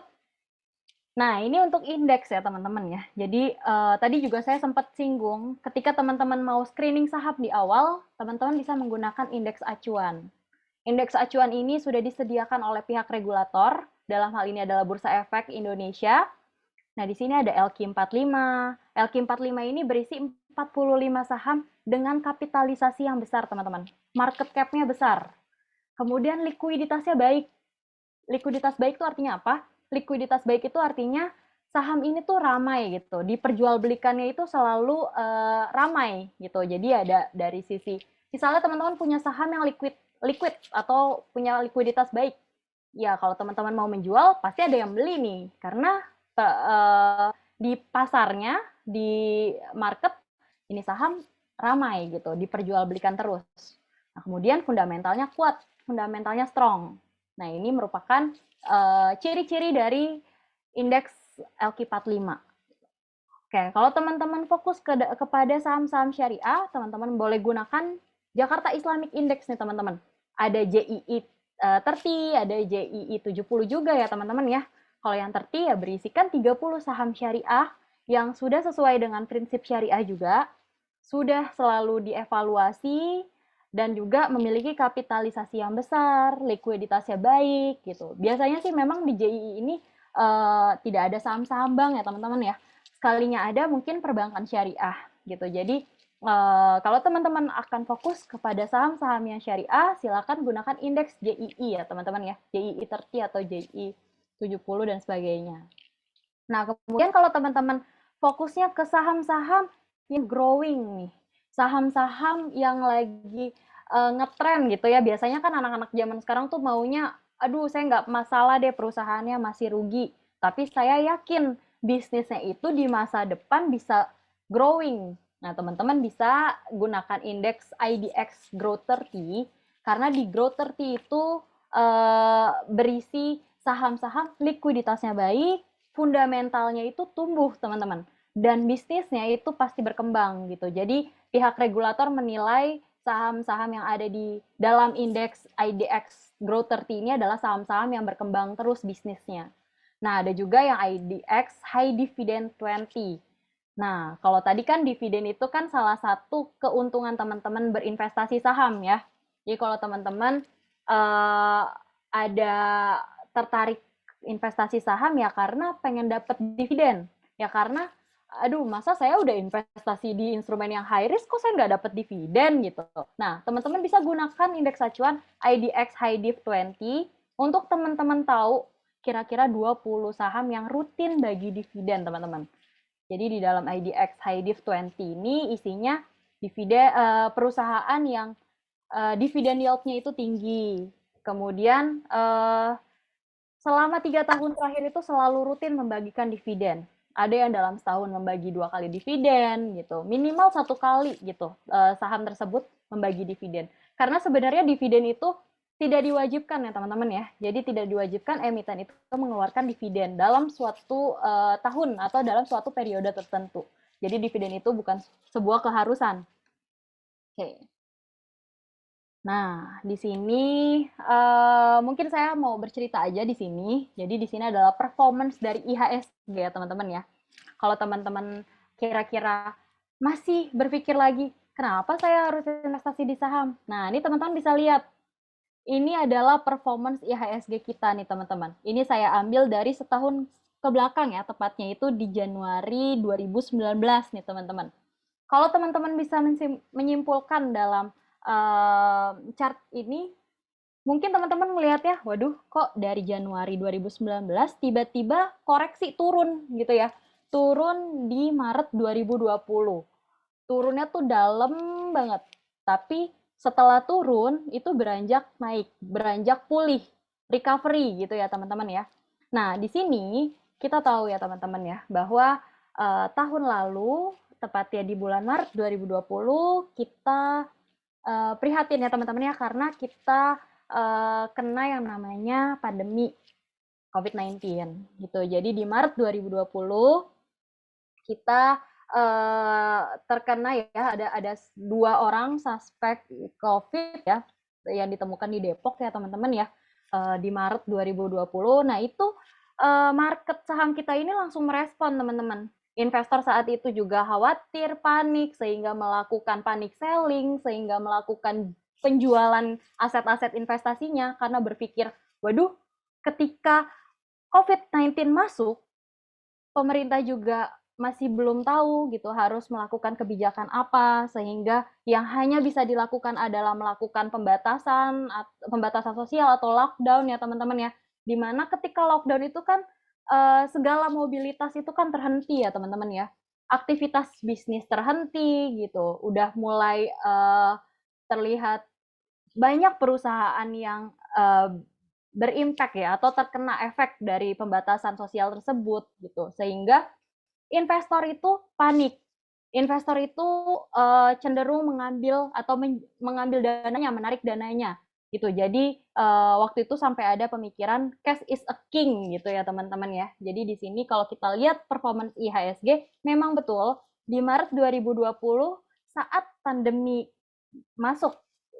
COVID-19 masuk ke Indonesia, memang market itu meresponnya sangat terkoreksi sangat dalam ya teman-teman ya karena memang di situ terjadi kepanikan, lockdown gitu. Tapi kalau teman-teman lihat nih, trennya itu semakin lama semakin naik teman-teman. Kita udah mulai recovery lagi, kita bahkan sudah menyentuh level 6.000 lagi. Saat ini juga udah di level 6.000 ya untuk IHSG kita. Nah, teman-teman bisa lihat itu return-nya. Ini kenapa sih saya harus berinvestasi di saham? Karena berinvestasi di saham, teman-teman lihat performa IHSG-nya. 6 bulan aja, returns-nya itu 13,84% teman-teman. Itu rata-rata IHSG ya teman-teman ya. Nah, dalam waktu 6 bulan, di mana atau instrumen investasi mana yang mampu memberikan return sebesar 13%. Gitu. Jadi kalau kita lihat di sini, IHSG kita masih menjadi salah satu alternatif terbaik untuk teman-teman bisa berinvestasi gitu ya. Kalau kita lihat dari performance IHSG kita di sini. Walaupun kita sempat terkoreksi dalam, tapi IHSG kita itu semakin lama semakin naik gitu. Berada semakin uptrend, bullish ya teman-teman ya. Dan kalau di sini ini kan hanya sampai Januari 2019 ya teman-teman ya. Kalau teman-teman nanti nih habis webinar ini teman-teman mungkin kepo nih, oke saya mau tahu deh performance IHSG all time-nya. All time tuh dari awal banget ya teman-teman ya, dari tahun 1995 ya kalau nggak salah ya teman-teman ya. Pokoknya dari all time-nya lah. itu tuh kalau teman-teman bisa lihat, itu pergerakannya cenderung bullish, teman-teman. Jadi IHSG kita itu cenderung uptrend, naik terus gitu. Jadi investasi di pasar modal khusus saham itu masih memberikan sebuah kesempatan yang baik gitu ya teman-teman ya. Ibaratnya memberikan return yang lebih baik dibanding dengan instrumen investasi lainnya. Oke, kemudian ini adalah pembagian sektoralnya. Jadi memang per Januari 2021 pihak regulator udah membagi atau mengkategorikan saham-saham yang terdaftar di Bursa Efek itu uh, ke dalam beberapa sektor yang udah dibagi. Ini udah banyak banget ya teman-teman. Ada sektor infrastruktur, ada sektor consumer non-cyclicals, ada sektor keuangan, financial, ada transportation and logistik, ada energi juga gitu. Jadi teman-teman di sini bisa lihat ini adalah sektoralnya, pembagian sektoralnya. Kalau dulu mungkin kita kenalnya Jessica ya teman-teman. Jessica itu hanya kebagi 9 sektor. Nah, kalau ini kita udah disesuaikan, udah ada yang namanya IDXIC. Udah dibagi lagi, udah ada basic materials, udah ada teknologi. Jadi menyesuaikan perkembangan zaman juga ya teman-teman ya. Bahkan sekarang saham-saham di sektor teknologi ini punya daya tarik khusus gitu untuk investor-investor lainnya nih. Udah mulai melirik saham-saham yang berbau teknologi. Karena kan kita juga lihat ya teman-teman ya, perkembangan zaman, inovasi suatu produk, itu kan sekarang trennya udah digitalisasi ya. Bahkan pola hidup masyarakat juga udah mulai switching dari yang tadinya kegiatannya tradisional, sekarang udah serba digital gitu ya. Jadi memang saham-saham teknologi kemarin tuh sempat hype banget ya teman-teman ya. Oke. Kemudian dari sini kita bisa dapat informasi pergerakan sektoralnya ya teman-teman. Ini di sini paling di sini saya hanya mau sharing ya teman-teman ya. Jadi sektoral untuk selama dari Januari 2019 teman-teman mungkin bisa lihat di sini ada sektor mining ya yang kenaikannya itu sangat tinggi, bahkan lebih tinggi dibanding dengan sektor-sektor lainnya. Nah, di sini cuma FYI aja teman-teman ya. Jadi bisa teman-teman lihat, oke, dari sisi sektoral kalau dalam waktu at least Januari 2019 kemarin itu atau ke belakang itu mining tuh masih lebih unggul dibanding dengan sektor-sektor lainnya. Oke. Nah, ini adalah data dari pertumbuhan SID atau Single Investor Identification. Nah, SID ini apa sih? SID ini semacam nomor KTP, teman-teman, atau nomor identitas teman-teman sebagai investor. Dan kita patut berbangga ya, teman-teman ya, karena saat ini pasar saham kita, pasar saham tanah air kita, itu sudah mulai didominasi oleh investor domestik, teman-teman. Jadi per 2020, Desember 2020 kemarin, penambahan jumlah SID itu bahkan sampai dengan 52% year on year, teman-teman. Ini di sini tuh sampai mungkin ada istilah investor angkatan corona gitu ya, teman-teman ya. Nah, tapi di sini adalah suatu hal yang dibanggakan, teman-teman. Kenapa? Karena berbicara pasar saham mungkin di 2 tahun yang lalu investor asing cukup menguasai nih, teman-teman. Dimana ketika investor asing keluar dari pasar saham kita itu terkoreksi. Nah, tapi saat ini porsi asing itu udah kalah dengan porsi investor domestik, teman-teman. Di sini porsi investor domestik udah jauh lebih dominan dibanding dengan investor asing. Bisa jadi investor domestik itu totalnya udah sekitar 60% dibanding dengan investor asing yang hanya 40%. Gitu teman-teman. Jadi kita juga patut berbangga ya teman-teman ya, karena memang sudah didominasi oleh investor domestik gitu. Jadi mau asingnya lepas modal dari saham kita, kita tidak terlalu merasakan efeknya gitu teman-teman ya. Jadi kita lebih kuat investor domestiknya atau investor lokalnya. Oke. Nah, ini yang tadi saya jelaskan ya teman-teman ya. Nah, ini porsinya nih. Jadi di sini untuk kepemilikan asing, kalau teman-teman bisa lihat, itu yang bagian warna putih ya. Per Desember 2020, kepemilikan asing itu udah berkurang bahkan sampai ke 43% nih teman-teman. Jadi untuk kepemilikan lokalnya udah sangat mendominasi nih. Dan semakin ke sini juga semakin bertambah ya teman-teman ya. Udah luar biasa sekali untuk investor domestik kita. Oke, kita lanjut. Nah, di sini masuk ke reksadana nih teman-teman, atau produk turunan dari saham. Di sini semoga teman-teman belum bosan ya untuk mendengarkan materinya ya. Di sini simple aja. Jadi reksadana itu apa? Reksadana adalah suatu wadah yang berisi sekumpulan dana dari teman-teman selaku calon investor atau selaku para investor. Untuk kemudian dana tersebut dikelola oleh pihak berwenang ya teman-teman, yaitu manajer investasi. Nah, manajer investasi ini udah banyak banget jumlahnya. Di Indonesia sendiri mungkin udah lebih dari 100 manajer investasi ya teman-teman ya, yang memang mengelola dana yang teman-teman miliki gitu. Nah, kemudian untuk keuntungannya itu pertama, fleksibel. Kenapa fleksibel?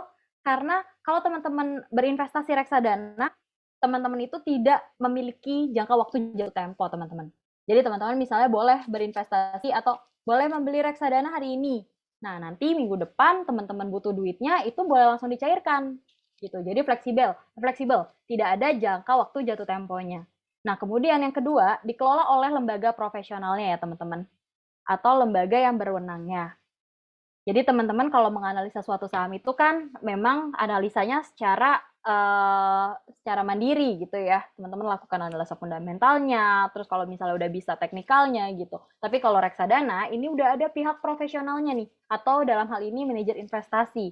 Jadi teman-teman cukup percayakan dana teman-teman diinvestasikan di produk reksadana yang teman-teman percayakan lah ya di manajer investasi tersebut. Nah, kemudian keuntungan lainnya itu modalnya terjangkau nih teman-teman. Modalnya terjangkau, kalau di Ajaib aja hanya dengan modal 10.000, teman-teman bisa punya yang namanya portfolio reksadana. Oke, ini saya mungkin akan cepat-cepat aja ya teman-teman ya, karena memang waktunya juga sudah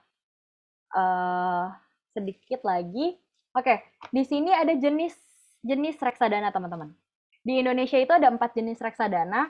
Yang pertama ada reksadana pasar uang atau money market fund. Yang kedua ada reksadana fixed income atau mungkin terkenalnya reksadana obligasi ya teman-teman ya. Kemudian ada juga reksadana campuran atau balance fund. Nah, yang terakhir ada reksadana saham atau equity fund. Bedanya apa sih, Kak? Jadi bedanya ini ya, teman-teman ya. Dari sisi return-nya dan dari underlying asetnya.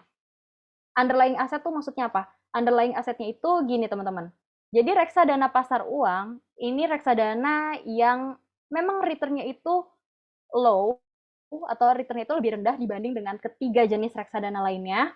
Karena memang manajer investasi mengelola dana yang teman-teman miliki di instrumen-instrumen pasar uang. Di instrumen-instrumen yang risikonya itu rendah. Gitu. Jadi money market fund itu sangat low risk dibanding dengan 3 jenis reksadana lainnya.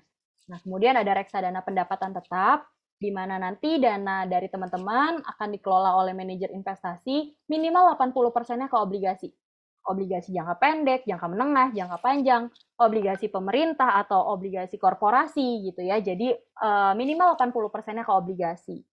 Nah, obligasi itu return-nya lebih tinggi dibanding dengan instrumen pasar uang seperti deposito. Jadi memang return-nya lebih tinggi, risikonya pun lebih tinggi gitu ya teman-teman. Kemudian ada reksadana campuran atau balance fund. Ini sesuai namanya, campuran. Nah, campuran berarti udah dicampur-campur ya teman-teman ya. Ada instrumen pasar uangnya, ada depositonya, ada obligasi jangka pendek, menengah, panjang, pokoknya dicampur-campur. Dan ada sahamnya nih teman-teman. Karena udah ada sahamnya, di mana kita tahu saham itu high risk, maka risikonya lebih tinggi dibanding dengan 2 jenis reksadana yang lain. Tuh. Nah, karena ada sahamnya juga dengan risiko yang tinggi, tentu return-nya jauh lebih tinggi ya dibanding dengan 2 jenis reksadana yang lain.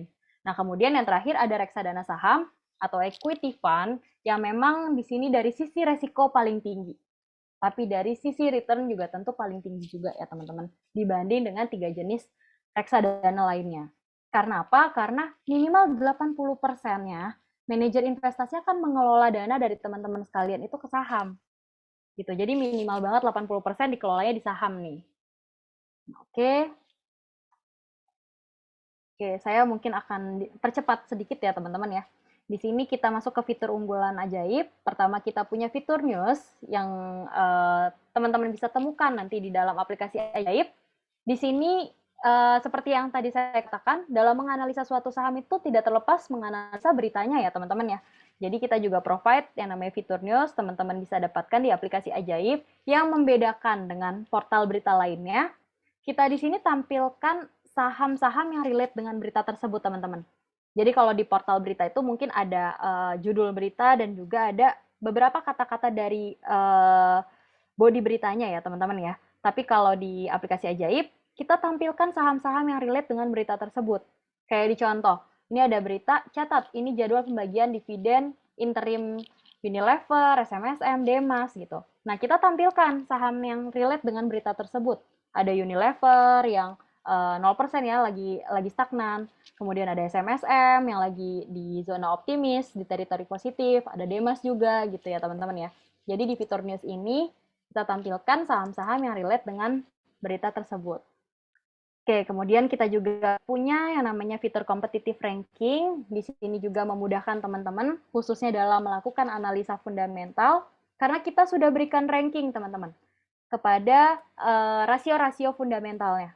Jadi di sini ada saham SIDO, NPM-nya ranking 1 nih.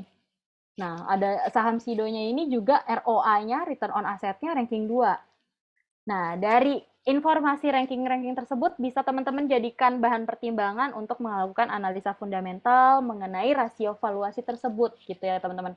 Apakah saham SIDO ini layak diinvestasi atau tidak? Gitu. Oke, kemudian kita juga ada fitur Velocity Price Alert. Di sini aplikasi ajaib ini tidak bergerak pasif ya teman-teman ya, tapi kita aktif untuk memberikan notifikasi kepada teman-teman tanpa teman-teman harus membuka aplikasi kita. Jadi teman-teman nggak perlu yang setiap hari membuka aplikasi ajaib, tapi teman-teman tetap dapat notifikasi tentang pergerakan harga saham-saham yang ada di dalam watchlist atau saham-saham yang teman-teman miliki di dalam portfolio investasi. Gitu. Jadi Velocity Price Alert ini membantu teman-teman untuk keep update tentang saham-saham di watchlist atau portfolio investasi teman-teman ya. Oke, kemudian ini ada fitur watchlist. Di sini fitur yang bisa teman-teman gunakan untuk kira-kira nih, duh saya mau watchlist saham-saham, misalnya saham A, B, C, D, E seminggu ke depan. Nah, ini di fitur watchlist ini teman-teman bisa custom, bisa edit, bisa sesuaikan sesuai dengan kebutuhan. Sahamnya bisa diedit, kalau di sini contoh BBCA, BRIS gitu ya, ICBP. Nah, itu bisa diedit ya teman-teman ya. Mungkin teman-teman mau kontrol saham BRI, BBRI gitu, atau teman-teman mau kontrol saham Arto gitu, atau Bukalapak ya, kode sahamnya Buka gitu. Itu silahkan, itu bisa diedit, bisa di custom, disesuaikan dengan kebutuhan teman-teman masing-masing. Oke, kemudian kita juga ada fitur komunitas. Di sini teman-teman selaku nasabah ajaib dengan nasabah ajaib lainnya bisa saling sharing. Saling sharing tentang apapun teman-teman. Tentang analisa fundamental, analisa teknikal, strategi investasi, perencanaan keuangan gitu. Itu segala macam teman-teman bisa sharing di dalam fitur komunitas ini. Teman-teman bisa buat suatu artikel gitu yang nanti nasabah ajaib lainnya bisa baca gitu ya. Kemudian kita juga ada fitur tips. Di sini banyak sekali artikel yang mengedukasi teman-teman sekalian. Jadi kira-kira misalnya teman-teman masih butuh untuk, aduh banyak istilah di investasi yang saya kurang paham. Nah, di sini teman-teman bisa baca artikel-artikel yang mengedukasi tersebut. Di situ udah banyak sekali. Dan ada juga dalam tampilan video ya teman-teman ya. Jadi misalnya udah, aduh saya capek lah kalau membaca, itu kita provide tampilan video juga. Oke, kemudian kita juga memiliki sosial media ya teman-teman ya. Jadi ada Instagram @ajaib_investasi dan kita juga aktif sekali di Instagram. Jadi boleh dicoba follow ya teman-teman ya. Ajaib_investasi. Kemudian kita ada Twitter, ada Facebook dan juga ada YouTube. Di YouTube channel juga kita banyak sekali video-video yang edukasi juga ya teman-teman ya. Ada tutorialnya juga untuk penggunaan fitur-fitur kita. Ada juga mengenai market update gitu ya. Analisa kita gitu ya. Pokoknya segala macam dalam bentuk video kita sudah banyak juga di dalam YouTube channel kita. Oke. Oke, mungkin sekian dari saya. Untuk jika ada pertanyaan jangan sungkan ya teman-teman ya. Terima kasih. Terima kasih banyak disampaikan ke Mbak Cisti di sini. Memang luar biasa ya materinya, kalau luar biasa kerennya. Kalau 1 jam itu rasanya memang belum cukup gitu Mbak Cisti ya. Mungkin, saya menambahkan satu lagi fitur dari Ajaib yang saya suka di sini. Teman-teman di sini kan mungkin ada yang baru-baru pemula gitu Mbak ya. Tadi ada IHSG itu apa, lalu reksadana itu apa, saham itu apa, dan lain sebagainya, kan mereka belum tahu. Nah, di Ajaib ini, ajaib banget memang aplikasinya, itu ada kamusnya. Jadi teman-teman itu bisa cek, Jembatannya ya istilah betul. ini tuh apa ya, istilah ini itu apa ya, kayak gitu nanti teman-teman bisa cek sendiri. Nah, teman-teman di sini kita akan buka 3 sesi penanya, jadi silahkan untuk tanya bisa via chat atau mungkin langsung, dari menghidupkan speaker-nya, jadi nanti bisa untuk langsung menanyakan. Terus habis itu teman-teman di sini untuk presensi bisa langsung dicek via chat ya. Teman-teman bisa langsung download juga untuk aplikasi Ajaibnya, biar lebih tahu dan lebih paham apa sih yang kita sampaikan tadi itu seperti apa, dan jangan lupa pakai kode Ajaib Poliwangi juga di sini. Oke, di sini ada satu pertanyaan, Mbak. Mungkin saya bacakan terlebih dahulu ya. Dari Mas Bagus Alfian, mohon izin bertanya, saya Bagus Alfian dari Poliwangi. Menurut analisis Kak Cisti pribadi, kapan waktu kita paling tepat untuk menjual saham dalam investasi selain karena ada kebutuhan, selain ada karena kebutuhan darurat yang komposisi keuangan lebih besar daripada presentase pengaturan keuangan, atau kita jual sesuai target pada saat kita awal mendaftar, karena karakter seseorang kan berbeda, apalagi para pemula yang masih sering takut apabila nilainya turun secara tiba-tiba. Lalu tidak sedikit juga yang memilih untuk dijual. Lalu mohon tips Kak untuk berinvestasi dengan cermat, karena kan ada katanya ada bisnis yang dilakukan. Jadi tidak semerta-merta kita tinggal beli-beli saham sampai lupa kontrol semisal. Jadi buat pegangan kita para pemula sekaligus menunjukkan meskipun pemula juga bisa bermain layaknya investor yang lainnya. Terima kasih. Mungkin langsung bisa dijawab, Mbak. Oke, terima kasih untuk pertanyaannya ya, Kak Bagus. Ini pertanyaannya luar biasa lengkap banget dan sangat detail sekali. Jadi untuk pertanyaan kapan sih sebaiknya timing yang tepat untuk kita lakukan jual saham selain kita butuh dananya atau ketika kita ingin mencairkan, dan juga selain dari sesuai target kita di awal gitu ya. Yang pertama, mungkin Kak Bagus bisa menerapkan trading plan itu benar ya. Jadi target untuk taking profit itu pertama di awal itu berapa? Misalnya Kak Bagus itu udah siap, oke, ketika saham yang saya miliki itu naik menyentuh 10% atau 15% atau 20%, itu tidak ada nilai mutlaknya berapa, tidak ada defaultnya harus berapa, tapi ketika udah mencapai sesuai dengan target yang Kak Bagus inginkan, silakan gitu, silakan dijual, itu tidak masalah. Atau kalau Kak Bagus mau upgrade lagi knowledge-nya tentang analisa teknikal, Kak Bagus tuh bisa lihat nanti. Ketika saham itu layak untuk dijual adalah saham yang ada sinyal dia akan turun. Dia akan turun itu muncul candlestick yang bla bla bla gitu, yang udah di titik resistance-nya kemudian dia nggak sanggup breakout level tersebut gitu. Jadi untuk analisa teknikal mungkin jauh lebih luas lagi gitu ya, lebih dalam lagi gitu ibaratnya. Nah, dan kapan lagi sih kita bisa menjual saham untuk pemula gitu? Ketika Kak Bagus melihat prospek dari saham yang Kak Bagus miliki itu sudah mulai ketinggalan hype-nya, itu juga boleh dipertimbangkan. Misalnya nih, Kak Bagus ngelihat secara makroekonomi nih. Makroekonomi saat ini kan sebenarnya banyak stimulus yang diberikan pemerintah ya. Udah banyak sekali kayak suku bunga acuan dipertahankan di 3,5% gitu. Kemudian kalau kita lihat trennya nih dari akhir tahun kayak gini kan biasanya saham-saham batu bara gitu yang naik ya. Kenapa naik? Karena memang kebutuhan atau demand dari komoditas batu baranya itu kan lagi tinggi. Kenapa tinggi? Karena di negara-negara yang jadi tujuan ekspor kita itu butuh pasokan listrik. karena mereka akan musim dingin, akan memasuki musim dingin. Nah, kalau Kak Bagus melihat, waduh ini sektoralnya nih 2-3 bulan ke depan masih oke, ya itu sebaiknya jangan dipertimbangkan dijual dulu. Tunggu dulu sahamnya itu bisa naik all time high-nya bahkan gitu ya. Nah, kalau Kak Bagus ngelihatnya, saya punyanya bukan saham batu bara gitu, saya punya saham di sektor lain. Kayaknya nih akan tertinggal nih hype-nya, akan fokus ke dalam sektor batu bara. Nah, dengan pertimbangan kayak gitu, dengan analisa makronya, Kak Bagus boleh, oke saya taking profit aja lah di sini, saya pindahin ke saham yang potensial gitu. Jadi paling jawabannya adalah analisa fundamentalnya secara sederhana, boleh analisa makronya, kira-kira sektor ini akan udah kurang hype lagi, boleh dipertimbangkan untuk taking profit. Atau dengan menggunakan level-level persentase yang Kak Bagus miliki secara individu aja gitu ya. Misalnya saya 10%, saya cuan 10% aja saya cukup gitu. Itu juga tidak masalah Kak Bagus gitu. Silakan di profit taking aja. Nggak ada nilai mutlaknya. Baik, terima kasih Mbak Cisti. Kayaknya cuan 10% dari 5 lot udah lumayan lah ya Mbak ya.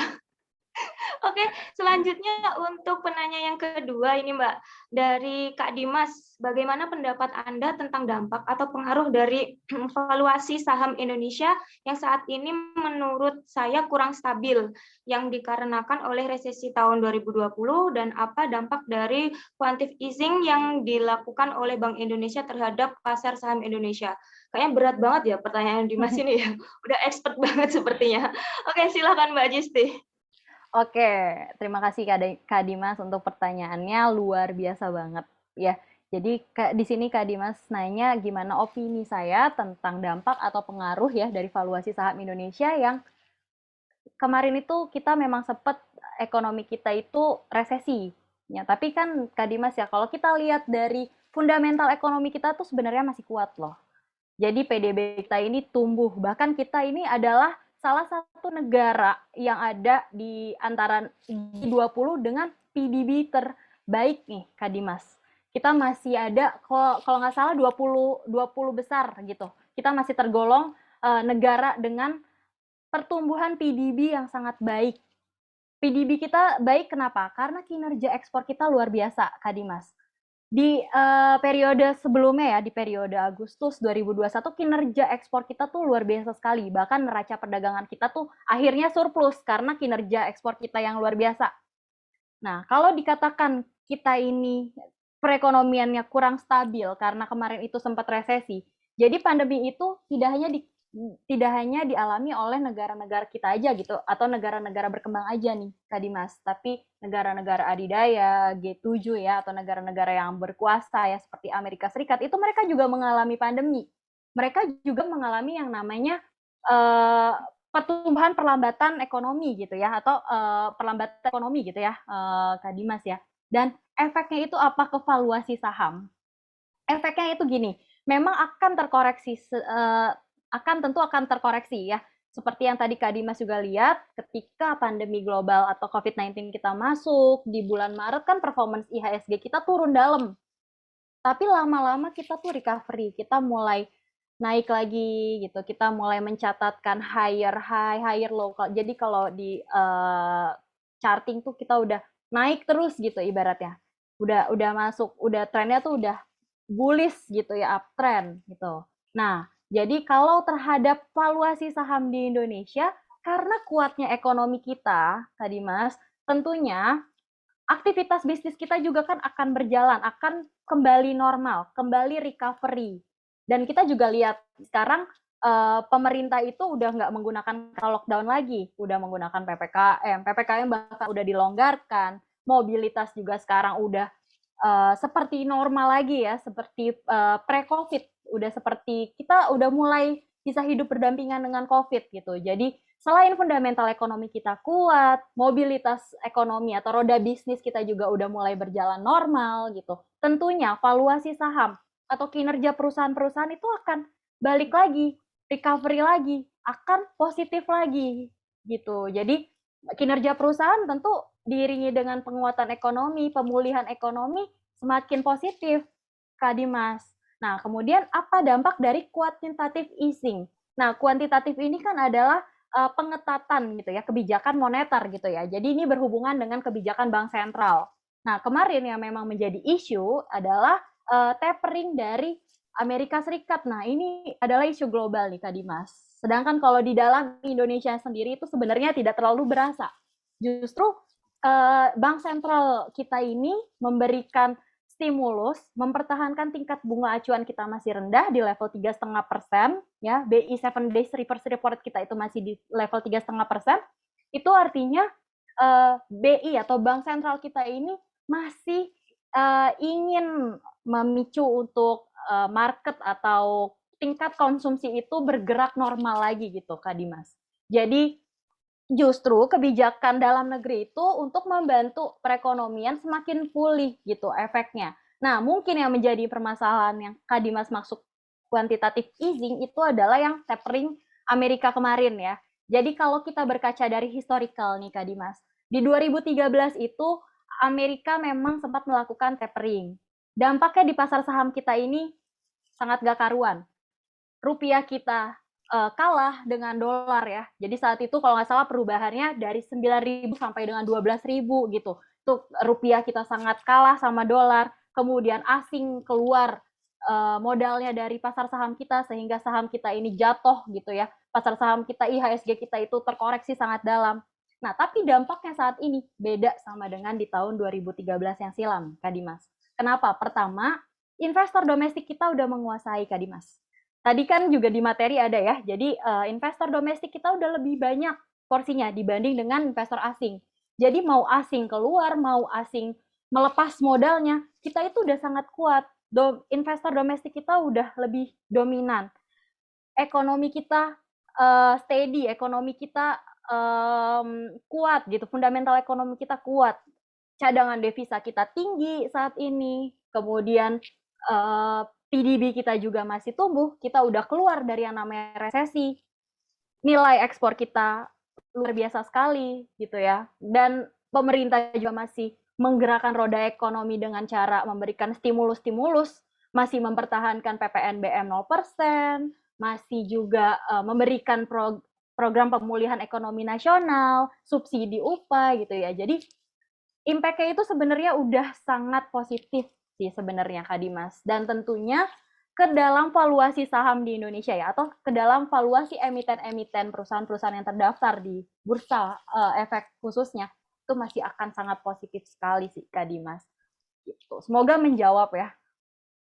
Baik, terima kasih banyak Mbak Cisti. Ini ada yang raise hand, Mas Gilang Rezi. Mungkin bisa menghidupkan speakernya, bisa langsung menanyakan ke Mbak Cisti. Silakan, Mas Gilang Rezi. Halo, halo. Oke, silakan langsung Mau saja, Mas. nih. Misalnya saham kita terkena notasi khusus dari BI itu gimana? Apa yang harus kita lakukan, Mbak? Oke. Silakan langsung dijawab Mbak Cisti. Ya, terima kasih Kak Gilang untuk pertanyaannya. Notasi khusus dari Bursa Efek Indonesia itu ada macam-macam ya. Ada yang notasi khususnya L, yang memang belum melaporkan laporan keuangannya. Ada juga yang notasi khususnya itu M gitu ya. Nanti Kak Dimas boleh cari tahu dulu itu tanda-tandanya itu kira-kira pengertiannya apa aja. Kalau M itu apa, L itu apa. Nah, pengaruhnya itu apa sih? Pengaruhnya itu tentu jadi bahan pertimbangan Kak Dimas. Misalnya ada saham yang Kak Dimas miliki, ada notasi khususnya itu belum menyampaikan laporan keuangan. Nah, itu pasti jadi bahan pertimbangan. Loh, kok saya investasi di saham A yang ini aja tidak transparan gitu kepada pihak regulator ya, tidak menyampaikan kinerja keuangannya gitu. Ada apa nih gitu. Jadi itu bisa jadi bahan pertimbangan Kak Dimas dan efeknya apa? Efeknya adalah kepada kepercayaan investornya sih Kak Dimas. Jadi kalau udah ada saham yang ada notasi khususnya sebaiknya dihindari ya Kak Dimas ya. Jangan coba-coba untuk masuk atau mungkin kalau Kak Dimas itu sudah punya saham tersebut, pertimbangkan untuk cari another saham yang potensial aja gitu Kak Dimas. Paling tipsnya sih itu. Baik, terima kasih banyak disampaikan ke Mbak Cisti. Untuk teman-teman semuanya, karena waktu kita juga terbatas di sini. Jadi mohon maaf banget bagi teman-teman yang mungkin masih kepo, masih pengen tanya-tanya, pengen jelasnya itu seperti apa. Tadi sudah disampaikan sama Mbak Cisti, bisa langsung follow akunnya dari Ajaib. Di situ ada banyak, di Instagram ada, di YouTube juga ada, dan macam-macam. Jadi nanti bisa langsung lebih intens mungkin Mbak ya di sini. Saya ucapkan terima kasih banyak kepada Mbak Cisti untuk kesempatannya hari ini. Terima kasih untuk ilmunya di sini, luar biasa banget Mbak di sini. Buat teman-teman di sini untuk membuka, paling enggak setidaknya itu kita udah dapat insight itu bahwa itu apa sih. Nah, dengan tanda tanya besar itu mereka bakal mencari tahu yang lebih dan lebih lagi di situ. Harapannya di situ Mbak Cisti ya. Baik, terima kasih banyak kepada Mbak Cisti diucapkan. Selanjutnya kita bakal masuk ke sesi door prize yang akan dipandu oleh Kak Jen. Halo Kak Jen. Halo. Sorry. Oke. Halo. Selamat sore Kak Jen. Sore. Oke, ini tadi sesinya Mbak Cisti luar biasa banget ini tadi. Iya banget ya. Ya kalau cuma 1 jam itu kayaknya memang kurang banget nggak ya? Tuh, kayaknya juga tadi pertanyaannya udah nggak pemula lagi nih ya. Kayak teman-teman ada yang udah mulai ya kayaknya berinvestasi saham dan wah itu seru banget sih. Tadi aku dengerinnya juga banyak dapat inputan baru, informasi baru. Nah, ini nih, ada yang belajar di Astronaci. I see. Oke. Jadi pastinya bagus banget kalau misalnya kita berinvestasi sama sesuatu yang kita tahu ya. Makanya juga pastinya tambah terus pengetahuan supaya juga nanti kita makin cepat gitu mencapai tujuan investasi kita. Nah, sekarang kita mau giveaway nih, teman-teman. Jadi, giveaway-nya kita akan menggunakan aplikasi yang namanya Kahoot. Teman-teman bisa akses di kahoot.it. Nanti teman-teman bisa buka ya di browsernya. Bisa di browser HP juga. Nanti aku izin share screen ya. Boleh dikasih co-host-nya mungkin. Biar saya bisa share screen.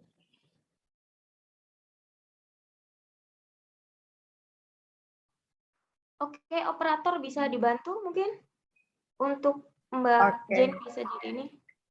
Sudah bisa Kak? Sudah bisa. Oke. Teman-teman bisa buka di kahoot.it ya teman-teman. Sesuai dengan tadi yang aku kirim di dalam chat. Kemudian teman-teman bisa kasih nih kok masukin game PIN-nya 3524824. Mungkin aku bisa contohin sedikit ya. Jadi teman-teman bisa buka di kahoot.it. Teman-teman nanti akan ada tampilan seperti ini kan ya. Nanti teman-teman masukin game pin yang ini. Nah, terus nanti namanya nama asli ya, jangan nama samaran, supaya nanti biar kita bisa gampang untuk distribusi hadiahnya. Jadi hari ini kita akan kasih saldo sebesar Rp100.000 buat 5 teman-teman yang beruntung hari ini yang bisa menempati ranking 1-5 di game Kahoot kali ini. Nah, game Kahoot-nya juga ini tidak hanya memperhitungkan ketepatan, tapi juga kecepatan ya teman-teman. Jadi kayak kita juga harus cepat gitu. Nah, nanti teman-teman yang memenangkan game hari ini, nanti teman-teman bisa menghubungi kita di marketing@ajaib.co.id dengan subjeknya giveaway Poliwangi dan mengirimkan nama data-data berupa nama lengkapnya, kemudian juga emailnya yang terdaftar di Ajaib ya teman-teman, terus nomor RDN-nya dan juga bank RDN-nya. Kalau teman-teman sudah menghubungi, nanti kita akan proses ya hadiahnya 7 hari ke depan, tidak termasuk hari Sabtu Minggu, jadi H+7 ya, tapi di jam kerja dan di hari kerja. Begitu, mungkin teman-teman kita kasih waktu berapa lama lagi, Panitia? Bisa sampai berapa lama ya? Kurang lebih 10 menit, Kak. Oke, 10 menit. Cukup banget. Mungkin sekitar 2-3 menit lagi kita tunggu teman-teman untuk bisa join ke Kahoot-nya. Nanti habis ini kita akan main sama-sama. Jadi di game Kahoot ini nanti teman-teman mungkin yang belum pernah main, jadi nanti teman-teman akan lihat pertanyaan di layar Zoom-nya. Kemudian nanti teman-teman akan juga lihat ABCD-nya. Dan nanti teman-teman pencetnya atau pilih ABCD-nya ini di gadget teman-teman semua gitu. Jadi pastikan juga teman-teman itu perhatiin webinarnya ya, maksudnya perhatiin layar di Zoom meetingnya ya, karena pertanyaannya akan ada di sana. Jadi bukan di HP teman-teman, tapi ada di layar kita ini. Jadi teman-teman bisa pilih nanti sesuai dengan warnanya, ada warna merah, biru, ada warna hijau, dan satu lagi warna oranye ya kalau nggak salah. Nah itu nanti teman-teman ada bisa pilih gitu. Nah, kita akan saksikan nanti terakhir bersama-sama podiumnya. Jadi 21 sampai 5 itu yang akan mendapatkan hadiah sebesar Rp100.000 dalam bentuk saldo RDN ya. Jadi nanti akan langsung masuk ke buying power-nya untuk teman-teman bisa tambahan modal investasi nih buat teman-teman berinvestasi di Ajaib. Nah, teman-teman ada yang kesulitan? Mungkin teman-teman bisa ini nih. Resolusi. Mohon maaf, ini ada yang nanya, resolusinya bisa ditinggikan mungkin, Mbak? Oh, kalau di saya sih udah oke ya. Mungkin dikeluarkan terlebih dahulu mungkin. Oke, saya stop share dulu ya, bentar ya. Stop dulu mungkin, nanti masuk lagi. Oke, bentar ya. Saya tapi copy nih game pin-nya, jadi teman-teman bisa lihat. Oke. Apakah sudah lebih baik? Udah lebih baik. Kayaknya seru banget nih gamenya. Oke. Mungkin 2 menit lagi kita bisa mulai ya. Sambil menunggu teman-teman yang lain, kita bisa. Ini gamenya up to 200 teman-teman, jadi semuanya bisa masuk. Jadi mungkin Bapak Ibu, teman-teman semuanya yang mau join bisa langsung ikutan aja. Ikutan main Kahoot-nya. Oke. Mungkin oh ya, juga ini pertanyaannya akan seputar webinar hari ini pastinya. Jadi kalau misalnya dari tadi teman-teman udah pada ngikutin gitu, udah pada nyimak, harusnya bisa banget deh menjawab semua pertanyaannya hari ini. Oh ya, teman-teman juga jangan lupa untuk daftar Ajaib pakai kode apa? Mbak Ayu, aku kok lupa ya. Poliwangi apa ya? Ajaib Poliwangi bukan sih? Pakai kode Poliwangi. Oh iya, pakai kodenya Poliwangi. Poliwangi. Buat teman-teman yang belum daftar, ayo buruan daftar karena lumayan bisa dapat hadiah saham dari Ajaib, bisa random gitu kayak main gacha ya. Jadi siapa tahu teman-teman bisa dapat saham-saham kayak BBRI. Tadi aku baru lihat ada yang post dapat BBRI. Nah, lumayan kan? Gitu. Dan mungkin kita bisa mulai ya sebentar lagi ya. Mungkin kita bisa countdown aja kali ya di 5, 4, 3, 2, 1, let's start. Oke. Pertanyaan pertama. Nanti teman-teman jawabnya di gadgetnya ya. Jadi pertanyaan pertama adalah di bawah ini merupakan jenis-jenis reksadana kecuali reksadana saham, reksadana pendapatan tetap, reksadana pasar uang, dan reksadana deposito. Ayo jawabannya mana nih? Apakah yang merah, yang kuning, yang biru, atau yang hijau? Bisa langsung aja jawab di gadget teman-teman masing-masing ya. Oke, wah ada 37 orang nih yang benar. Kita lihat podiumnya ya. Oke, saat ini yang masih ada di 5 teratas adalah Kak Gilang, Adel, Andre, Erza, dan Raka. Oke, next. Kita lihat di pertanyaan kedua. Ini double point. Nih, apa nama campaign terbarunya Ajaib Investasi? Mungkin kalau yang udah follow Ajaib dan udah lihat nih, mungkin harusnya udah tahu nih kira-kira apa nama campaign terbarunya Ajaib. Apakah festival ekstra cuan atau 1 juta investor, aksi gapai cuan atau kerja-kerja. Silahkan langsung dijawab. Oke, jawabannya adalah festival ekstra cuan. Dan wah, ada perubahan scoreboard nih, tapi kayaknya Kak Gilang masih memimpin. Next, kita ada total ada 6 pertanyaan ya teman-teman. Dan kita lihat. Pertanyaan ketiga ini, di bawah ini merupakan satuan minimal pembelian saham. Kilogram, sentimeter, lot, atau basket. Wah, ini kayaknya harusnya gampang ya. Dan tadi kalau dengerin harusnya udah tahu nih jawabannya. Oke, kita lihat. Oh, 74 orang benar. Nah, emang karena gampang sih ya. Oke, masih scoreboardnya masih sama. Dan kita lihat nih di pertanyaan berikutnya. Lembaga negara yang mengatur dan mengawasi seluruh kegiatan jasa keuangan adalah OJK, BI, Kementerian Keuangan, atau DPR. Nah, ini juga gampang nih harusnya ya. Oke. Wah, cepet banget nih yang udah pada jawab. Oke. Kita lihat, wah benar, 73 orang benar. Dan ternyata ada perubahan sedikit ya. Ada Kak Muhammad Amar nih yang masuk ke dalam scoreboard.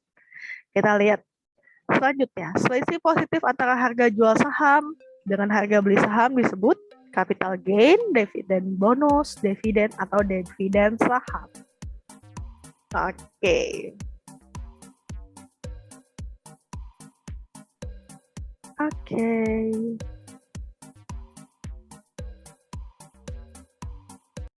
Ya, betul sekali jawabannya adalah capital gain ya. Kak Gilang masih tidak tergantikan nih. Wah, hebat sekali. Next, jawab pertanyaan terakhir. Pihak atau lembaga yang berwenang mengelola portofolio efek menjadi reksadana disebut manajer investasi, pialang, broker, atau investor.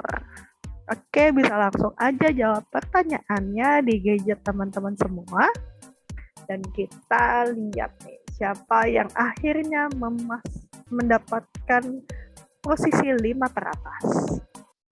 Oke, jawabannya adalah manajer investasi ya teman-teman.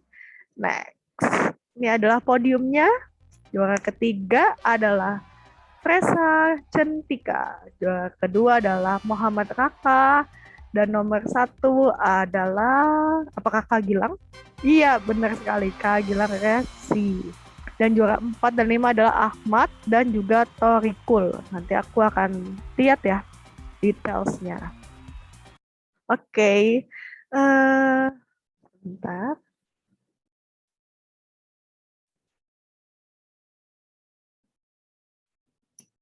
Oke.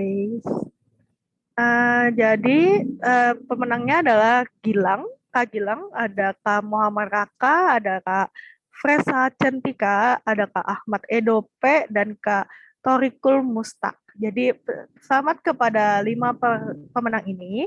Teman-teman bisa lihat di chatnya, saya ada tulis semua data yang diperlukan dan juga cara menghubungi Ajaib ya melalui email kita di marketing@ajaib.co.id, dan juga jangan lupa pas kirim email itu tulis di subjeknya giveaway Poliwangi dengan mengirimkan data berupa nama lengkap, email, nomor RDN, dan juga nama bank RDN-nya ya. Nah, segitu aja dari saya kembalikan ke moderator. Terima kasih. Terima kasih banyak Kak Jen.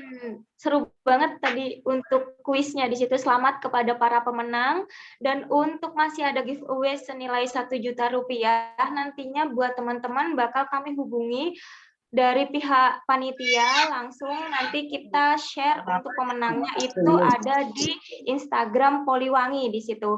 Jadi teman-teman silahkan di sini daftar langsung ke Ajaib dengan kode Ajaib menggunakan Poliwangi. Di situ nanti bakal kita pilih siapa pemenang untuk total hadiah 1 juta selanjutnya di situ. Oke, untuk yang terakhir nih, mungkin kata-kata pamungkas dari Mbak Cisti.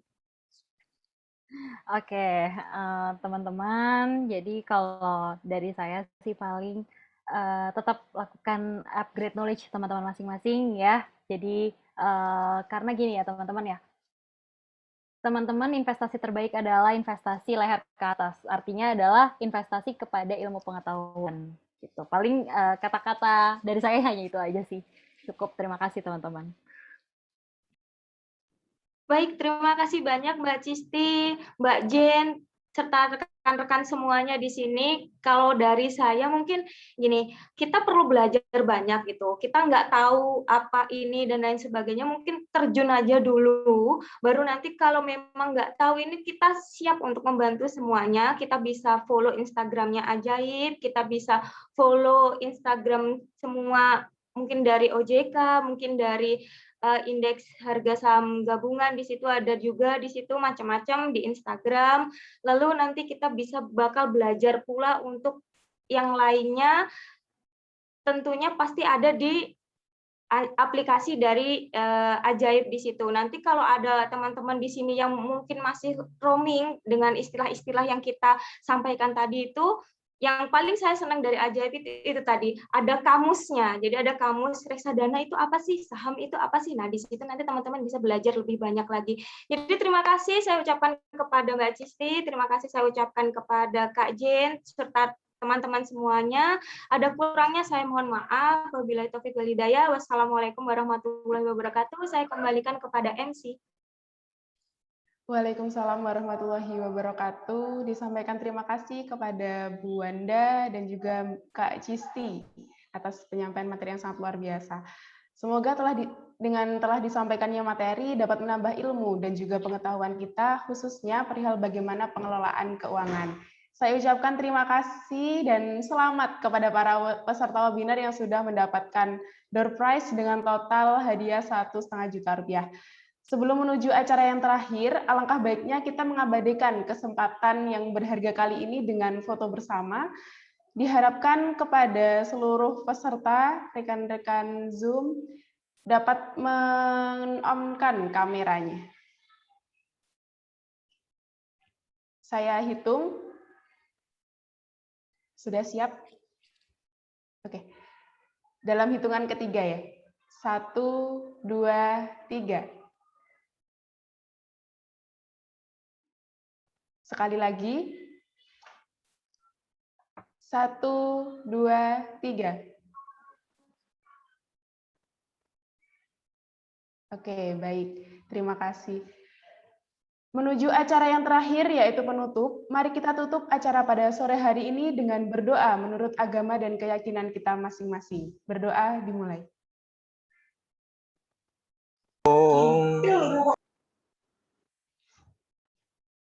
Berdoa dapat diakhiri. Saya selaku pembawa acara mengucapkan terima kasih atas waktu dan kesempatan yang telah diberikan sehingga acara ini dapat berjalan dengan semestinya. Apabila ada tutur kata yang kurang berkenan, saya mohon maaf yang sebesar-besarnya. Saya pamit undur diri. Wassalamualaikum warahmatullahi wabarakatuh. Selamat sore dan salam sehat untuk kita semua. Selamat sore, terima Sore, kasih. terima kasih. Terima kasih semua. Hai, aku Pevita Pierce. Saya Iqbal Ramadan dan saya adalah brand ambassador dari Ajaib.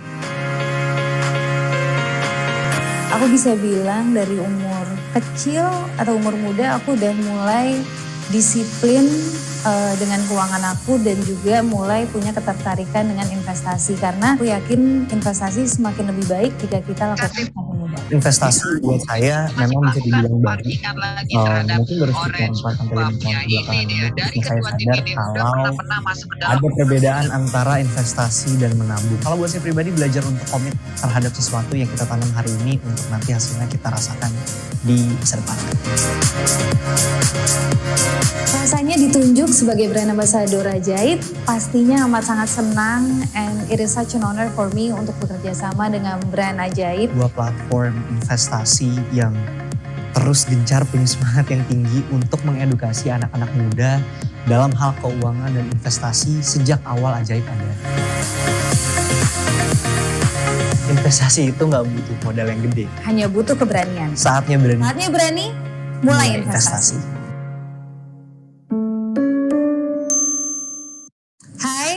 aku Pevita Pierce. Saya Iqbal Ramadan dan saya adalah brand ambassador dari Ajaib. Aku bisa bilang dari umur kecil atau umur muda aku udah mulai disiplin dengan keuangan aku dan juga mulai punya ketertarikan dengan investasi karena aku yakin investasi semakin lebih baik jika kita lakukan semakin mudah. Investasi buat saya memang bisa dibilang baru. Mungkin baru sekitar 4-5 tahun kebelakangan ini ketika saya sadar kalau ada perbedaan antara investasi dan menabung. Kalau buat saya pribadi belajar untuk komit terhadap sesuatu yang kita tanam hari ini untuk nanti hasilnya kita rasakan di masa depan.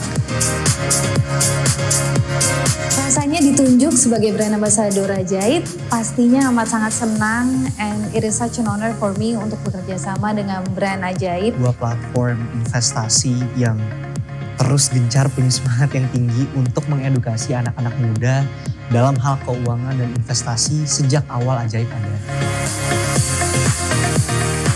Investasi itu nggak butuh modal yang gede. Hanya butuh keberanian. Saatnya berani. Saatnya berani, mulai investasi. Hai, aku Pevita Pierce. Saya Iqbal Ramadan dan saya adalah brand ambassador dari Ajaib.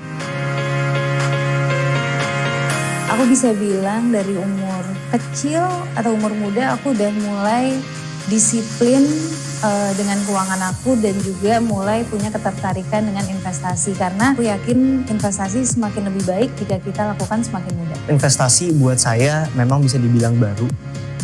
Mungkin baru sekitar 4-5 tahun kebelakangan ini ketika saya sadar kalau ada perbedaan antara investasi dan menabung. Kalau buat saya pribadi belajar untuk komit terhadap sesuatu yang kita tanam hari ini untuk nanti hasilnya kita rasakan di masa depan.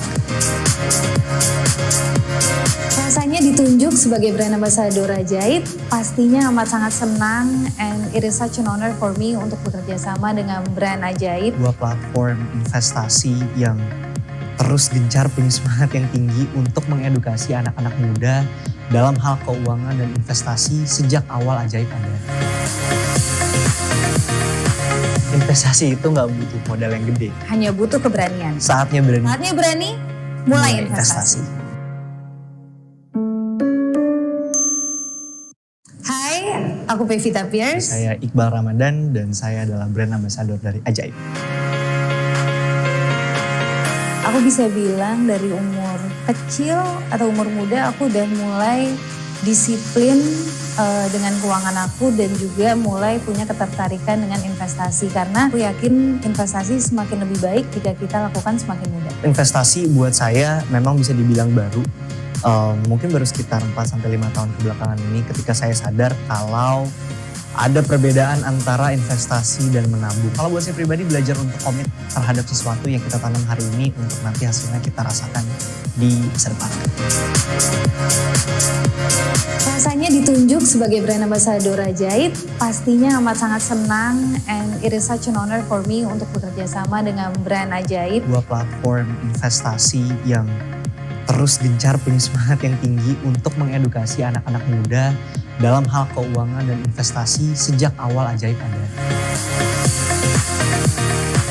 Investasi itu nggak butuh modal yang gede. Hanya butuh keberanian. Saatnya berani. Saatnya berani, mulai investasi. Hai, aku Pevita Pierce. Saya Iqbal Ramadan dan saya adalah brand ambassador dari Ajaib. Aku bisa bilang dari umur kecil atau umur muda aku udah mulai disiplin dengan keuangan aku dan juga mulai punya ketertarikan dengan investasi karena aku yakin investasi semakin lebih baik jika kita lakukan semakin mudah. Investasi buat saya memang bisa dibilang baru. Mungkin baru sekitar 4-5 tahun kebelakangan ini ketika saya sadar kalau ada perbedaan antara investasi dan menabung. Kalau buat saya pribadi belajar untuk komit terhadap sesuatu yang kita tanam hari ini untuk nanti hasilnya kita rasakan di masa depan. Rasanya ditunjuk sebagai brand ambassador Ajaib, pastinya amat sangat senang and it is such an honor for me untuk bekerja sama dengan brand Ajaib. Dua platform investasi yang terus gencar punya semangat yang tinggi untuk mengedukasi anak-anak muda dalam hal keuangan dan investasi sejak awal Ajaib ada. Investasi itu nggak butuh modal yang gede. Hanya butuh keberanian. Saatnya berani. Saatnya berani, mulai investasi. Hai, aku Pevita